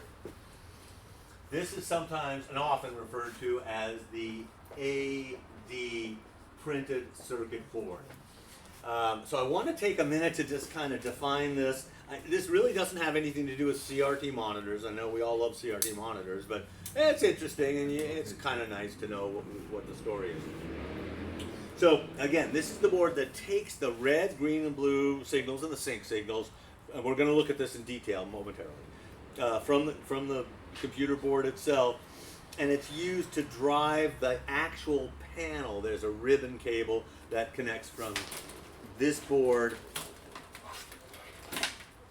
up to this panel right here, and there's the ribbon cable connector. I admit, I have difficulty with ribbon cables. I do not like ribbon cables. Ribbon cables do not like me. I have destroyed many ribbon cables and ribbon cable connectors. There's a number of different ways that this ribbon cable connector can open or not open. In some cases, you just shove the ribbon cable into it. In some cases, there's a couple of little flaps that you open, and you open the connector, lay the cable in, and close it. It's almost impossible to tell the difference and tell what's going on. This connector is, for us, impossible to replace. If you break the ribbon cable connector, you're done. That you will not be able. I will not be able to fix the board. I just won't. It's doable with hot air. You know, but yes, it's doable with hot air. Yeah, I suppose it is. And so send them all. What's your name? Duco. Duco. Yes. Send all your ribbon cable connectors to Duco. He'll solder them for you, and you can unsolder them. Usually the traces break off. And the traces break and everything. Anyway, they're just. I guess the point that I'm making here. I guess the real point that I'm making here is that if you decide you want to work on something that has a ribbon cable connector or ribbon cable in it, and you break it, don't beat yourself up too much. I felt miserable the first one I broke. The second one I broke, I felt like crap. The third one I broke, I just went, oh, I guess that's the way it is, you know, and I'm just resigned to it. And I hate to think that something I touched got worse, which is in this case is exactly what happened. You know, it's just embarrassing. Anyway, so this thing that takes the video signal in and processes it is often referred to as the AV board. They don't call it the video board necessarily. It contains not only video processing, but in this particular board, there's a separate chip that is the microprocessor that powers the LCD. Nowadays, that's all combined into one IC. That's a combination of the microprocessor and the video processing chip. But what is meant by AD is analog to digital. Analog to digital. So I just want to take a moment to briefly describe the difference between the two. If you don't know, I'm guessing you probably kind of do know. So there are two kind of broad families of electronics that we use. One type is known as analog and the other type is digital. They are really two completely separate kinds of electronics, really. To be a very good digital technician, you don't really have to know much or anything about analog electronics. If you're really just a strictly digital guy and you're sitting on a bench with an oscilloscope, repairing computers and stuff like that, the analog world doesn't much enter into it. It enters in a little bit, but not very much. Not really. I loved digital work when I did it. I don't do it at all now, really. But when I worked in London, I worked for a game distributor, and I was what they call the logic department. This is 1976. So microprocessors are brand new, you know, nobody knows anything about anything. And I was the digital guy, and well, I was the everything guy. But I did lots of board repair. I loved it. It was clean. It was obvious how things worked. When you saw a failure, it was obvious when an IC failed. You had a good input, and the output was not working right, or it was just. I just really liked it. I just don't do it anymore at all. To work on digital stuff, you really have to have an oscilloscope. You have to have an oscilloscope, and you have to know how to use it. It takes a while to get good at an oscilloscope. How to use a scope. I have a couple of scopes. I love using an oscilloscope. But for monitor repair, I almost never need it. It's really rare. I mentioned this to you earlier. It's really rare to need a scope for monitor repair. So here's the difference between the two. In the analog world, any voltage is okay. any voltage is okay, any voltage works, it presents a legitimate input or output condition, any voltage is okay. Now, by that, I do not mean that I could take the video input of a monitor, which you know is either around 5 volts, or if you remember, 0.710 for the standard VGA kind of connector. I don't mean I could put 1,000 volts or 100 volts or even 10 volts into the video input of a monitor. What is meant by that, what I mean by any voltage is okay, is anything from, let's just use modern world, anything from 0 volts up to 0.7 of a volt is legitimate for the video input. What I mean is this. Remember, it's voltage in this direction, right? Okay. And this is brightness of each color. So at 0 volts there, everything is turned off. If I put 1/10 of a volt in there, 1/10 of a volt, it's this bright. If I put in 2/10 of a volt, it's that bright. If I put in 4/10 of a volt, it's that bright, right? But I could also put 0.45 in there. So 0.45, and it's that bright. I could put 0.56, and it would be that bright. I could put 0.565 in there, and it would be that bright. Are you with me? Any voltage along this curve, I guess you would say, any voltage that's linear, but any voltage along there is legitimate. The thing will understand it. Anything between 0.7, which would be maximum brightness, and 0 presents a legitimate condition. And I mean, to be really, really truthful about it, in an LCD monitor, it's probably any one of 256 different steps that it can really interpret. But I can give it any voltage, and it's perfectly okay. It understands that voltage, it's legitimate voltage, and like that. On the other hand, a digital world is just made of zeros and ones, isn't it? It's a binary computer, it's just zeros and ones. But 0 and 1 is a concept to us, humans. If I'm talking to the hardware, somehow I have to represent a 1 and a 0 to the hardware so it knows what's a 1 and what's a 0. And typically we just use 2 different voltages. What we call a 0, which is also known as a logic low, is essentially 0 volts. Inside the integrated circuit, there's a MOS. Let's do it down here. Inside the integrated circuit, there's a MOSFET, and it's connected to ground. So there's a MOSFET in there that's connected to ground. When the computer wants to indicate to something that it's a logic 0, that MOSFET is turned on, 0 volts, it drags it to ground. So that pin becomes a logic 0. It's important to realize that it is not sending out a logic 0. It's really a current sink. It's a ground switch. It really sinks the current. When I'm connected to something that's there, and this output is a logic 0, the current is shunted through the MOSFET to ground. I am grounding something, and I've shown you this about 4 or 5 times already. The ground switch, ground switch, ground switch. We've talked about it a bunch. Now there is actually a range that it can be. That's 0. That's 1. It's really anything from 0 volts up to about 0.8 of a volt is something that we refer to as a logic 0. So anything from 0 volts, 1, 2, 3, 4, 5, 6, 7, 0.8, anything in this region here is what we would call a logic 0. But when you measure it with an oscilloscope, it's essentially 0 volts. It's never 0.8 or 0.7 or 0.6 or 0.5. I mean, it's always essentially 0 volts because it's a MOSFET connected right to ground. It's 0. So it's really somewhere in this range, right there. So that's a logic 0.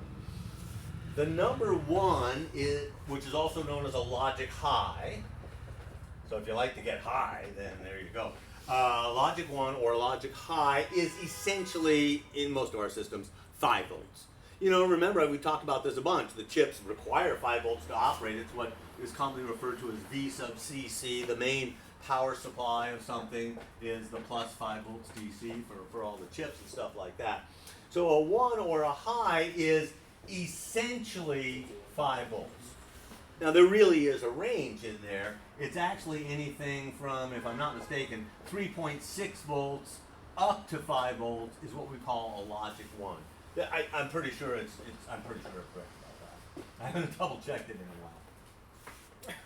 So there is a region right here, by the way, that is a disallowed state.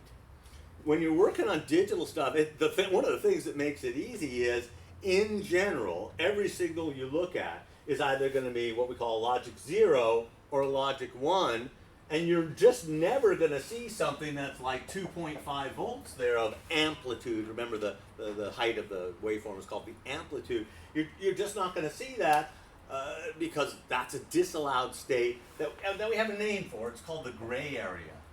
It's called the gray area, which I think you guys spell with an E and we spell it with an A. Gray area. I could be wrong about that. So the gray area is kind of a disallowed state. So the way we make the logic 1 is exactly the same. There is another MOSFET here.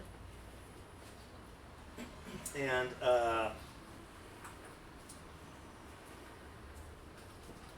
it's connected up to the plus 5, right? So only one of these obviously is turned on at a time, really. But if we want the plus 5, the logic 1 to come out, we turn on the top transistor, and the current flows through the transistor, coupling the 5 volts out. If we want a logic 0, we turn on the bottom transistor. We commonly refer to this as a totem pole. It's a totem pole output. In North America, we have these totem poles.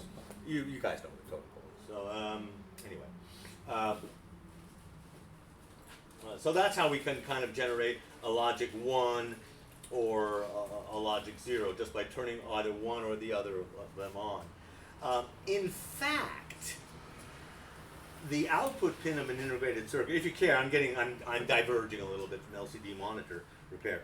But in fact, that wire is never supposed to be floating. That wire is not ever supposed to be unterminated. One of or the other of these things are supposed to be turned on. So in actual fact, at the instant that you switch from a 0 to a 1 or a 1 to a 0, momentarily both of those transistors are turned on for just a tiny split second, and then the other one is turned off. In other words, let's say it's a 0 and this one is on, but I want to transit to a logic high, the 5. For just a split second, I don't know how long, both of these are turned on, and then the bottom one would be turned off, so that wire is never just kind of floating in space ever. It's always connected to one or the other. When that happens, it generates a bunch of noise. You mentioned how the camera turned off when I did my little experiment there. When those transistors are both turned on and then one or the other turns off, it generates a little bit of impulse noise. That's why there's a ton of capacitors on boards. I know I'm talking about logic boards, I'm not showing you one. But there's a bunch of little capacitors all over the printed circuit boards, and they're called bypass capacitors. They're tiny little 0.1 microfarad capacitors, and they cover the board all over the place. If one of them shorts, it shorts out the whole bus, the whole power bus. It's pretty interesting. But they are there to remove that electrical noise as it switches on and off. So let me get back to this here, and I'm sorry I digress. I like talking about this stuff, as you can tell. So what is meant by analog to digital, and we're going to see this in just a second, is that what comes into the board is the analog red, green, and blue signals that come from the computer board.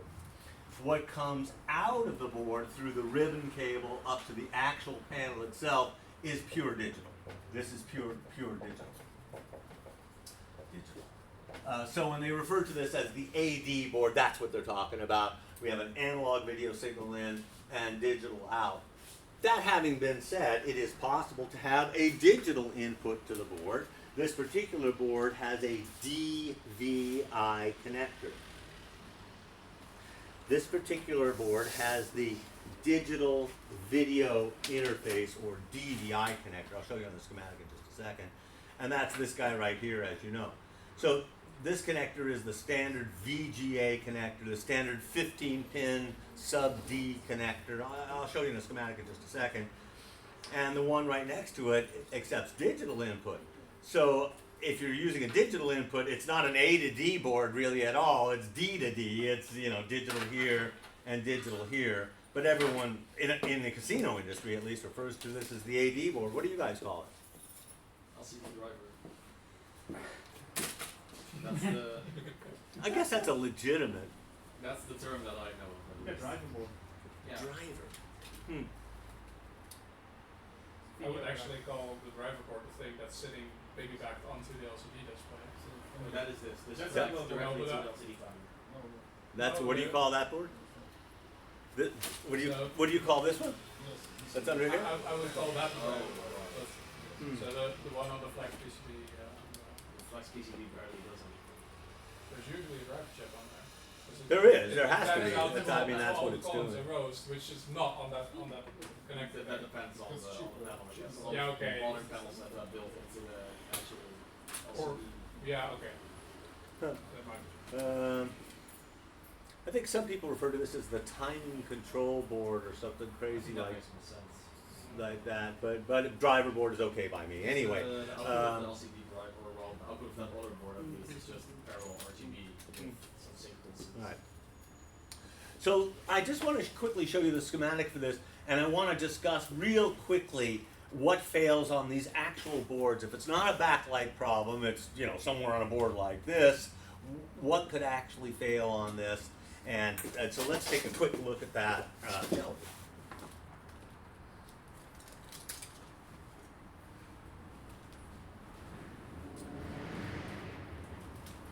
So again, you don't have this schematic in front of you, but normally when I do this class, I want you to look at the monitor anyway, so no loss. But I'll be happy to send it to you. So this board, a lot of people call it the A to D board, but when these first started coming out, we sort of referred to this as the scalar board. You know how if you give a normal modern monitor now, the old-fashioned television, the little TV signal, how you can stretch out the sides, or you can zoom it, or you can have the black bars on the side. Can you do that here? I'm sure you can.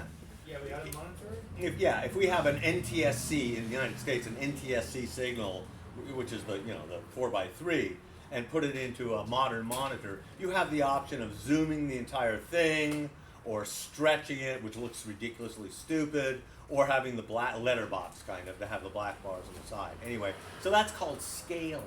The ability to fill the screen properly regardless of the signal that you're sending it is called scaling. So in the beginning I called this the scalar board, and everybody starts calling it the AD board, and I'm going, but wait a minute, what if you use the digital input? Why are you calling it AD? And they go, oh, we just call it AD.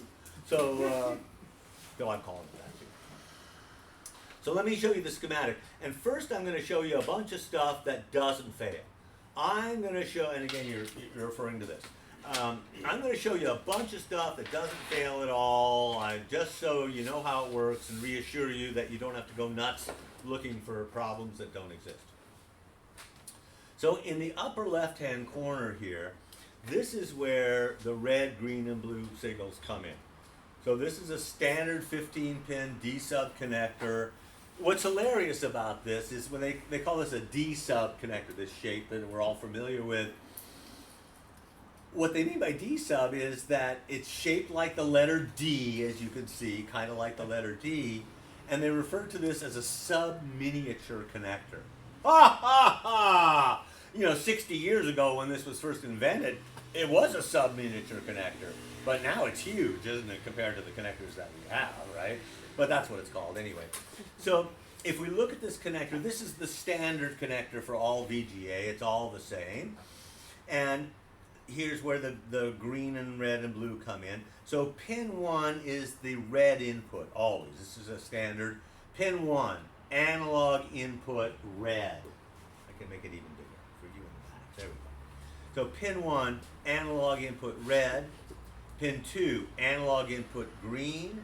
Pin 3, analog input blue. 1, 2, 3, RGB. It's the same as on our monitors. 1, 2, 3, RGB. It's the 1, 2, 3 RGB waltz. 1, 2, 3 RGB. Anyway, now these are shielded cables, as you may have noticed when I was poking around on the input of that thing. It's coax. It's a shielded cable going in. It is not shielded to prevent electrical noise from getting in. It's shielded to prevent electrical noise from coming out. These things are not allowed to radiate. You're not allowed to radiate a bunch of radio signals out of anything, really. It'll interfere with the world. So, so we use shielded cable. So each one of these wires has a shield. It's grounded. So here we see pin 1 is analog input red. Pin 6 is analog ground red. Each one has its own ground. Pin 2 is the green input. Pin 7, analog ground, green. Pin 3, analog input blue. Pin 8, analog ground, blue. And again, they're all the same. Remember, we use G for ground, not E for earth, right? All their stuff. This is also where the sync signal comes in. We talked about the sync signals in detail. Analog horizontal sync, analog vertical sync. Again, relax. I'm showing you stuff that doesn't fail now. I'm just showing you how it works. So those are the red, green, and blue inputs. And if we follow that out to the right, remember inputs are on the left, outputs are on the right. These 3 outputs come out. They go through a coil, doesn't do anything. I have no idea why these 100 ohm resistors are there. I just don't. I don't care. And through some very tiny capacitors. These are not electrolytics. They're not wet. They don't dry out. 0.057 microfarads, 0.47 microfarads. I'm not sure why these are there. They may be there for DC blocking. Just to block DC, just in case something wigs out. You send DC into the thing. We don't want to blow up the chip on the board with DC, so they block the DC. So it comes out on the right as RIN, GIN, and BIN, which stands for red input, green input, and blue input. Now wait a minute, outputs are on the right, Randy. Why is this labeled input? Because those signals, I'll show you in 1 second, are about to go into like the main IC that's on the board, the main scaler chip. You'll see in just a second. There's some other stuff too here that doesn't fail. There's some itty-bitty protection devices. These are itty-bitty protection devices. I'll show you what they look like. You see these on lots of stuff, not just LCD monitors. So, here's the input, through that connector. And right behind it, on this particular board, they're labeled D for diode. On the other board, they're labeled something else. But they look a lot like little transistors, don't they? They have 3 pins, like little transistors. You see a bunch there. You see a bunch here on the digital input as well. Diode, diode, diode, diode. Let's go back to the schematic. So these are not a failure item. I'm not showing you this because they're a failure item. I'm showing you this just to remind you about a bit of terminology. This is a pair of diodes. It's a pair of diodes, and they're connected like this. Oops. They're connected like this.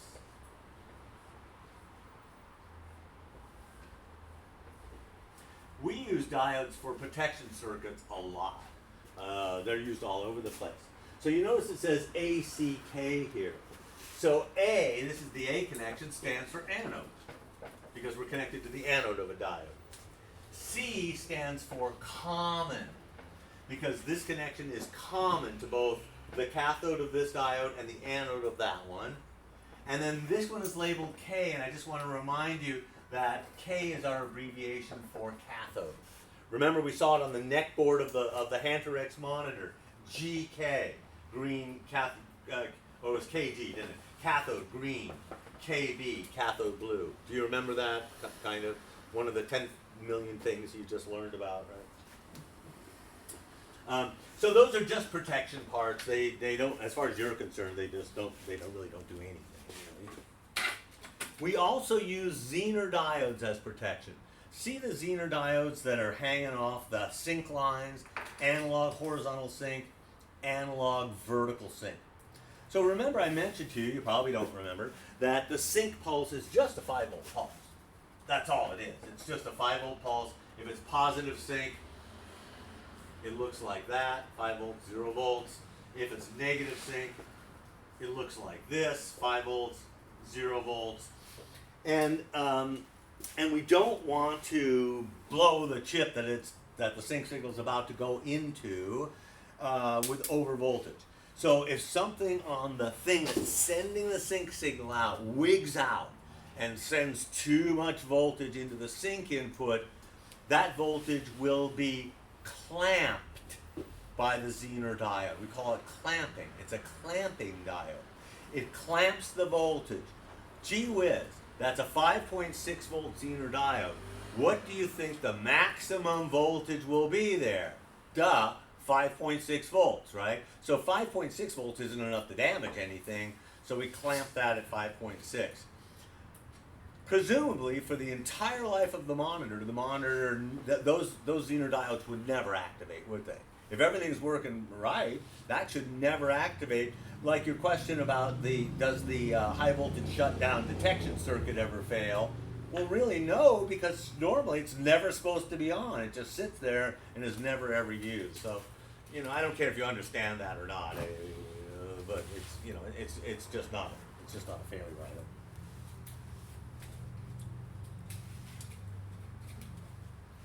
There is also some control signals and stuff on here.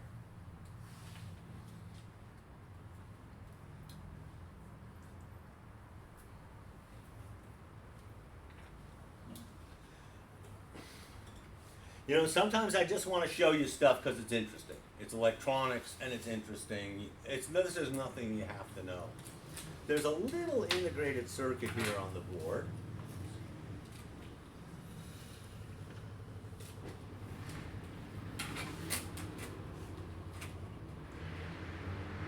And it's these guys right here. These little tiny 8-pin integrated circuits here on the board. These guys right there. And that's this integrated circuit right here, this 24CO2. These are really common. This is the plug and play chip. Did you ever wonder how you can get a mouse or something, you plug it in, the computer just goes, hey, hi mouse, how are you? Or you plug in anything these days and it recognizes what it is. How does it know? How the heck does it know what you just plugged in? Well, that's what that little chip is for. That's actually a memory device. There's a little bit of memory in there. When you first plug something in, the computer interrogates that.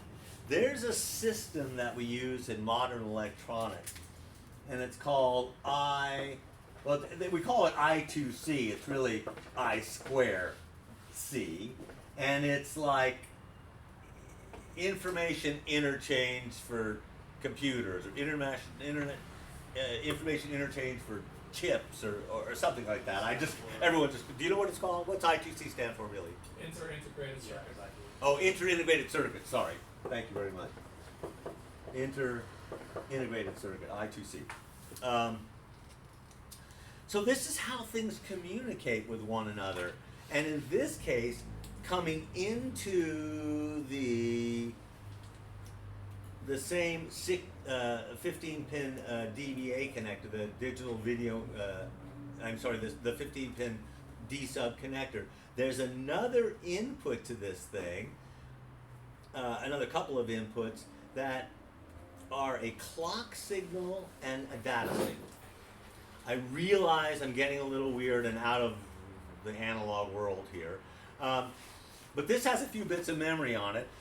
The computer interrogates it through the clock signals and the data signals. It sends data out and clocks it and sees what's coming back. And in this case, it says, hi, I'm a mouse. Or in this case, it says, hi, I am the video input to an LCD monitor, and this is my resolution. It doesn't take very many bytes of memory for it to tell it that, and that's what that does. So the computer says hello, it says back hello, I'm a monitor, and that's what that's for. It's not a failure item at all, it's just interesting. So let's move on. Again, I'm showing you some stuff that doesn't fail. We'll get to the failure stuff in just a second. So this happens to be the DVI connector, the other connector on here. Some of your monitors will just have one connector, some have two. So the DVI connector is here, and I can tell from the schematic it's the DVI connector because it says DVI connector on the bottom. So digital video interface connector. And digital video is done in a different way. In a digital video circuit, the faster we make the video, the faster the resolution and stuff like that, the faster the video actually has to come in. It has to come in really fast. And the way we make video faster is by making it a lower voltage. We've been talking about 0 to 5 volts for a video input or 0 to 0.7, but it takes a certain amount of time for voltage to rise from 0 volts up to even 0.7 of a volt, whatever it is, 0.710. That takes a certain amount of time to happen. The digital video is very, very fast. That's how we can have HDMI and high res and all that kind of stuff. If we make the input requirement lower, like I don't even know what it is. It's 0.3 or something like that. I don't really know what it is. It takes less time to describe a logic 1 or a logic 0. You're not raising and lowering the voltage very much, so it can go much faster. The problem with that, and that works great, it's really fast and all that. The problem with that is now the voltage is very low and it's susceptible to noise. It's susceptible to electrical noise from the outside world, and that would really upset the apple cart, as we say. So this is done with twisted pair, just like Cat5. Instead of the video coming along just one wire, it goes along a twisted pair. Like that. Twisted pairs are great, and the reason why network cable is twisted pair is that we have two different cables that are twisted together. If the thing gets hit with some kind of a noise, it's going to be picked up by both wires. At the other end, I'm about to show you, those two things are algebraically subtracted from one another, and the noise disappears, and just the actual video signal is left. I'll just show you this, and you don't care, really. So over here, where the digital video comes in, let me make it larger. And here you see where this is the I2C bus, the clock and the data.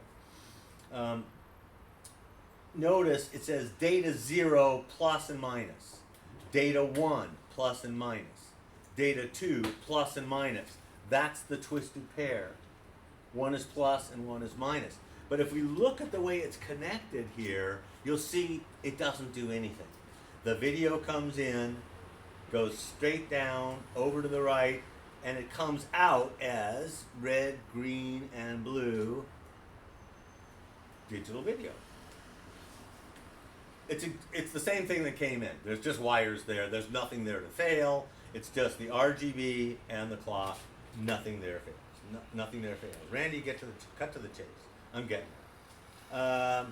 On the schematic diagram, this is the actual scalar integrated circuit, microprocessor thing. There's a whole bunch of signals that come into it. You don't care about them. The red, green, and blue signals come in. Digital video comes in here. The sync signals are here. It even has an input known as, it's called SOG, and which is not pronounced SOG. It's sync on green. In a broadcast environment, the way they transmit the sync is on the green color. They make the green blacker than black at one point, and that's the actual little sync tip. It's only used for broadcast engineering. It's called sync on green. So, I mean, we could use it if we wanted to, but we don't. And so there's a million wires here. This is the ribbon cable itself that comes out on the right that goes up to the panel. This is the actual ribbon cable itself. You don't care about any of that. Gee whiz, Randy, tell us what fails. Okay, here it comes. So I just want to show you this because it's something you can easily fix if you want to. So if you have determined that the that the board itself is bad and you want to fix it, chances are really good it's a power supply. I kind of mentioned this to one of you in the class. This is DC to DC conversion. I just kind of want to mention this as the last kind of formal part of our discussion here, and then we'll move on. There is an issue with kind of manufacturing in general, old-fashioned manufacturing. And the issue is like with power supplies. We often need many different voltages in a system. I mean, it's just not unusual. Like in a monitor, we talked about all those different voltages we need, the heater voltage, the 12 volts, the 24 volts, the video B+, the regular B+. There's a whole bunch of different voltages. And in a manufacturing environment, like making a computer or any kind of a system, you have some kind of a power supply that has a bunch of different outputs. It requires making a wire harness, a loom, to carry all those outputs from the power supply in the cabinet, down to whatever's going to be using all those voltages. Making a wire loom and putting the pins on the ends and putting the connectors on the ends is expensive. It's labor intensive. And the copper's expensive. It's just a laborious process. It really is. So to make things simple, there is a new kind of electronics, sort of, that has only been developed due to modern MOSFET technology. The development of good, cool MOSFETs has really advanced things quite a bit. So it's something referred to as DC to DC conversion. DC to DC conversion. Instead of making a power supply with a whole bunch of different outputs, we make one power supply, one really good power supply, with only one output voltage. And if we need other voltages, we can derive those voltages from that one power supply. Now, this was impossible in the past because the only way we really could change voltages efficiently was with a transformer. And that required AC. So we have to have AC in, AC out, rectification, capacitors, and all that kind of stuff. And that's kind of a pain in the ass. Now we have MOSFETs. And so we could do this thing called DC to DC conversion. There are two different kinds of ways that we can do things. We can have something known as a buck converter, which is really what I'm going to talk about mostly. Or we can have something known as a boost converter. I'll just do that. Boost converter. Buck and boost. It's called buck and boost. In English, to buck something means to stop it. You go against something, you buck the system, you're going against something, it's called bucking. I don't know why. It's called bucking. Is it in UK, do you use the term buck? No. In Europe, do they use it? No? Really? No. If you look up data sheets, you look up buck converter or boost converter, you'll see a bunch of it. Anyway, so I can take any voltage and I can either cut it down or I can increase it, one or the other. Well, in this case, we need a bunch of different voltages. We need 12 volts. We need 5 volts. We need 3.3 volts, and we need 1.7 volts. So we need 4 different voltages here. But we don't make a power supply with 4 different inputs and 4 different voltages. Instead, the way we do it is this. The 12 volts DC comes into the board somewhere. That should be pretty easy for you to figure out. It's either one of those round barrel connectors that we use for everything, or a couple of pins. It's the 12 volt input somewhere, presumably 12 volts, to the AD board. This is where you pick off the voltage for the strips. If you're going to actually use LED strips to replace in your monitor, there's a couple of wires that are broken off in my stuff, and you just solder them to the back of the board, 12 volts and ground, and that's all you have to do. They just run off 12 volts. So the 12 volts comes in here. So there's the plus 12 volts. Goes through a fuse here, like that. And if you're going to do a lot of LCD monitor repair, you really need to get surface mount device fuses. You really need to get SMD fuses.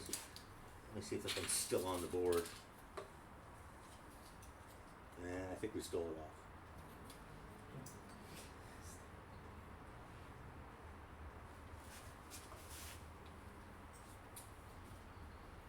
Oh yeah. Oh no, they bypassed it with a wire. Good job. Have you? I have two. I admit it. Oh, I don't have a fuse. I really want to test this thing. I don't have a fuse. Just short it out. What, if we still have something bad, it'll catch fire, and that's okay. We created some over here. Do you think the smoke must have come out of the capacitor, huh? You must have been electrolyte smoke. Yeah. Wow. In a way, that's good. No, it was a cap. Yeah. Oh, It yeah. also smelled like a cap. It smelled and it sure felt like one. Anyway, so the 12 volts DC comes in and goes to, as you can see, it says pin 1, voltage in on this DC to DC converter. Now, what it visually looks like on this old board probably is nothing like what it's going to look. It is nothing like what it's going to look like in a modern board, but on this older stuff, it's this. They're a lot smaller now. It looks like a transistor with a bunch of legs on it, but you see it says U4 underneath it. So that's one of the indicators for integrated circuits. It's either IC1, IC2, IC3, or U. I don't know why it's U, except for maybe they mean the notch that's in some ICs looks like a U. I really don't know why it's U. Sometimes you have to just accept things on face value. In more modern boards, the DC to DC converter typically just looks like a chip, kind of like that, maybe a little bit bigger than that. Anyway, so what this does, if you look carefully, that's the input right there. That's the 12 volt input. That's pin 1. Pin 2, it says output, and if I follow that out to the right, you see it says VCC 5 volts. 5 volts, 5 volts, 5 volts. Can you perceive that from where you are? Everybody okay on that? Lexi, can you see it? All right. It says 5 volts.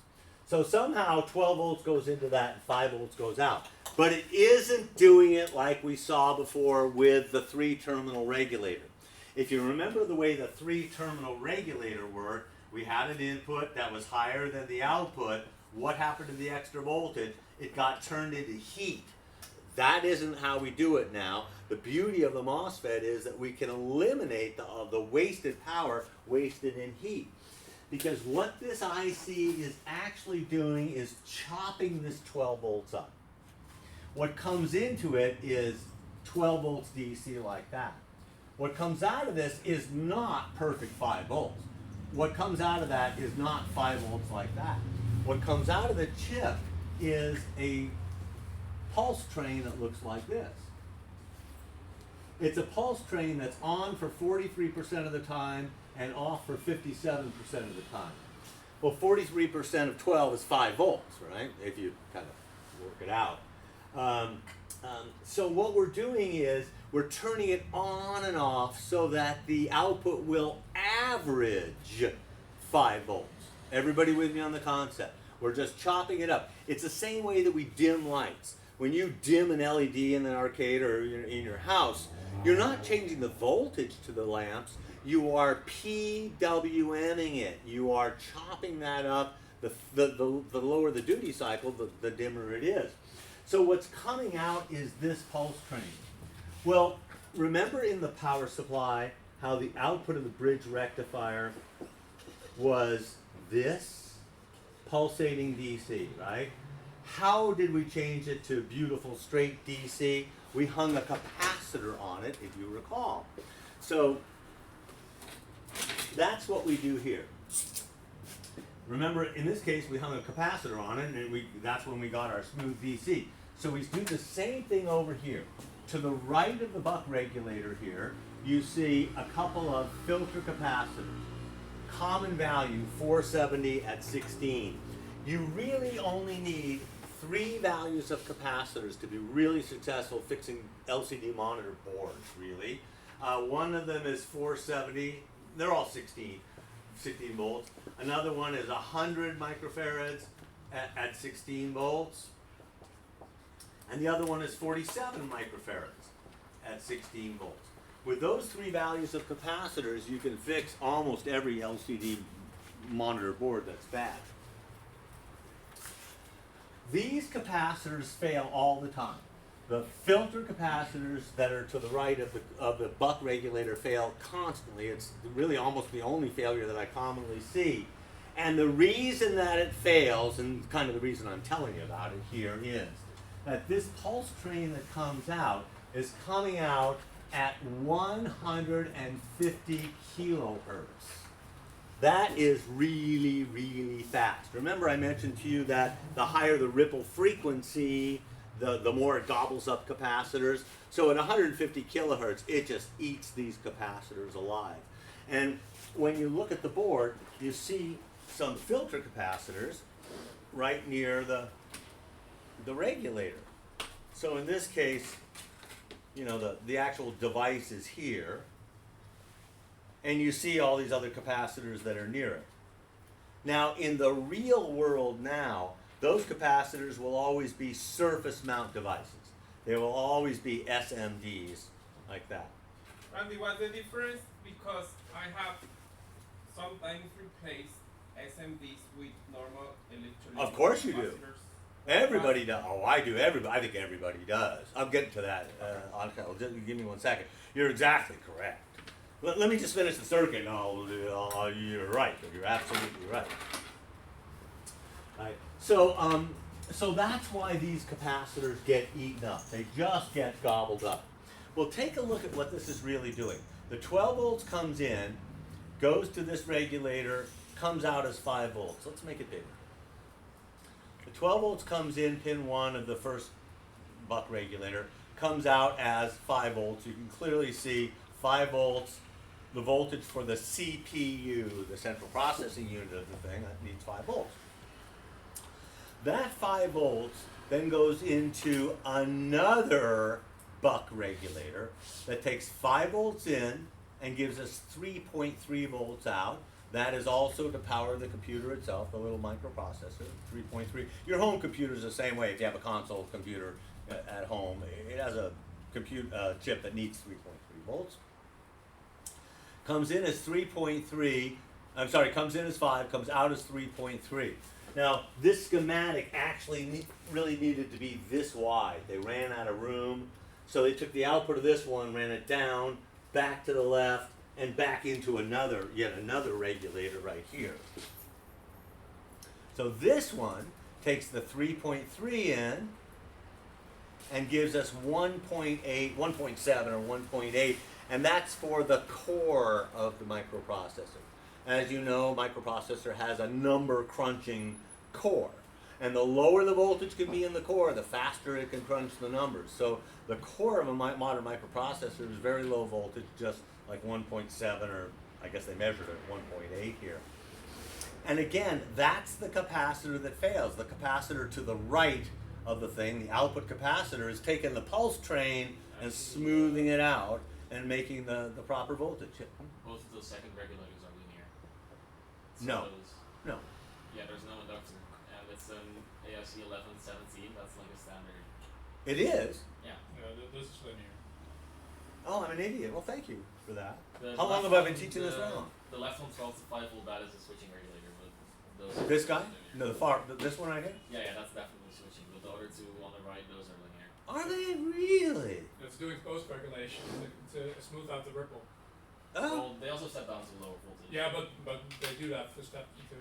Yeah. Well, thanks. I guess I've been teaching it wrong the whole time. I just looked at it. I never looked up the part number. I just assumed that if they did it once, they would do it twice or 3 times. Usually a good giveaway is if it has an inductor next to it. It's usually a buck converter. If it doesn't have Oh, an inductor, sure, it's sure. usually Sure. Thank you very much. I appreciate it. Very nice. Those of you at home, sorry. I sure don't claim to be, like I said, I'm just a parts changer. I'm just showing you as much as I know. I don't know nothing, apparently. Anyway, so the 12 volts over here becomes 5 volts, But if these capacitors are shitty and it's dropping out, remember I discussed how even in a linear regulator, how if it drops below the minimum, it drops out of regulation, right? So if the 5 volt input is real crappy, the 3.3 volt linear regulator, which of course we all know that's a linear regulator, is also going to be crappy, and so is that 1.7. So the point that I am making though here is that it's just filter capacitor failure. It's really filter capacitor failure. And correct me if I'm wrong now. Don't hesitate to correct me. Apparently you won't. To remove a surface mount device capacitor,